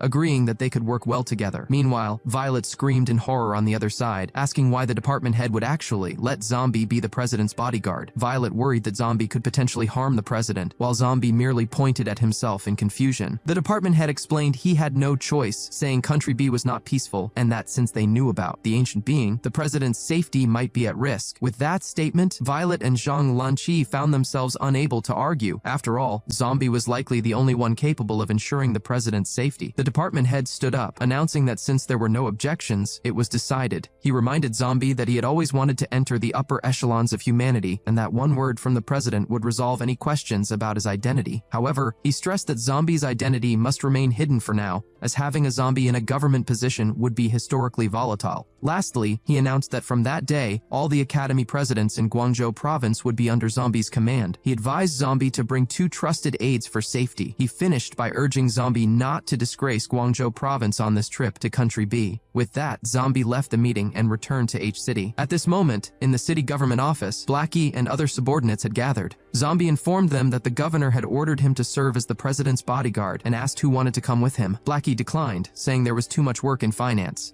Gu also hesitantly stated that he needed to maintain public order in H City and had no time. Only Lang and Fur eagerly agreed, as they had long been bored of staying in H City. Unexpectedly, once they were outside, Zombie tied them up again like pets. At this moment, Fur and Lang were speechless. Just then, Violet and Zhang Lanqi walked over. Seeing Fur and Lang lying on the ground, Zhang Lanqi immediately exclaimed with shining eyes, "What cute little dogs!" Saying this, she squatted in front of Fur intending to pet him. But at that moment, Fur suddenly roared, warning her that if her hand touched him, he would bite her to death. This sudden change scared Zhang Lanqi. Violet explained that they were Zombie's subordinates, not little dogs. She then turned to Zombie, telling him to come with her, as the president wanted to see him. In no time, Zombie left under Violet's guidance. Upon arriving in a conference hall, it was already filled with professionals sent from various provinces. When they saw Zombie and others enter, one masked man immediately came forward and scoffed, asking if Guangzhou province had run out of people to send such a nobody, and asked for the previous chief, claiming he could take on 10 of them by himself. However, before he could finish, Zombie's fist had already landed on his face. With a bang, the man was smashed into a nearby wall. Zombie asked what he had just been saying. At this moment, the people in the hall were shocked. This newcomer from Guangzhou province was incredibly strong. Soon after, Zombie was called into the president's office. Zombie was very nervous, as this was his first time being a bodyguard. The president remarked that the department head from Guangzhou said he was very strong and fully capable of being a bodyguard, but she still wanted to ask, in case of danger, how he would protect her. Hearing this, Zombie scratched his head, saying danger didn't really exist for him. The president laughed, saying that was very good, worthy of being the man chosen by the department head of Guangzhou, and that she trusted him. Just now, in a ruined city in Country B, a tall, beautiful woman was seen waiting for something. Suddenly, a big zombie over 2 meters tall wearing a mask approached her. The zombie, Ashi, reported that the equipment she wanted was ready, and the zombie army was also prepared. The woman praised him, thanked him for his hard work, and then emerged from the ruins. Seeing this, several subordinate zombies quickly followed. Soon, the woman reached the front of the zombie legion and shouted, asking if they knew why humans always fought endlessly, claiming humans were selfish creatures. She announced that the president of Country A was coming for a visit soon, and their mission was to assassinate her. She explained that many people asked her why they did this, but this was just humans reaping what they sow. She acknowledged that zombies did cause trouble at the outbreak, but they were insignificant compared to human technology. She accused humans of continuing to develop weapons and having military exercises where they exterminated zombies, saying this was actually just an excuse for infighting between Country A and B. She also accused them of hiding the fact that zombies were also conscious. She added that because of the war, many kind humans were scattered by their artillery, and countless of their conscious zombies had been killed without mercy.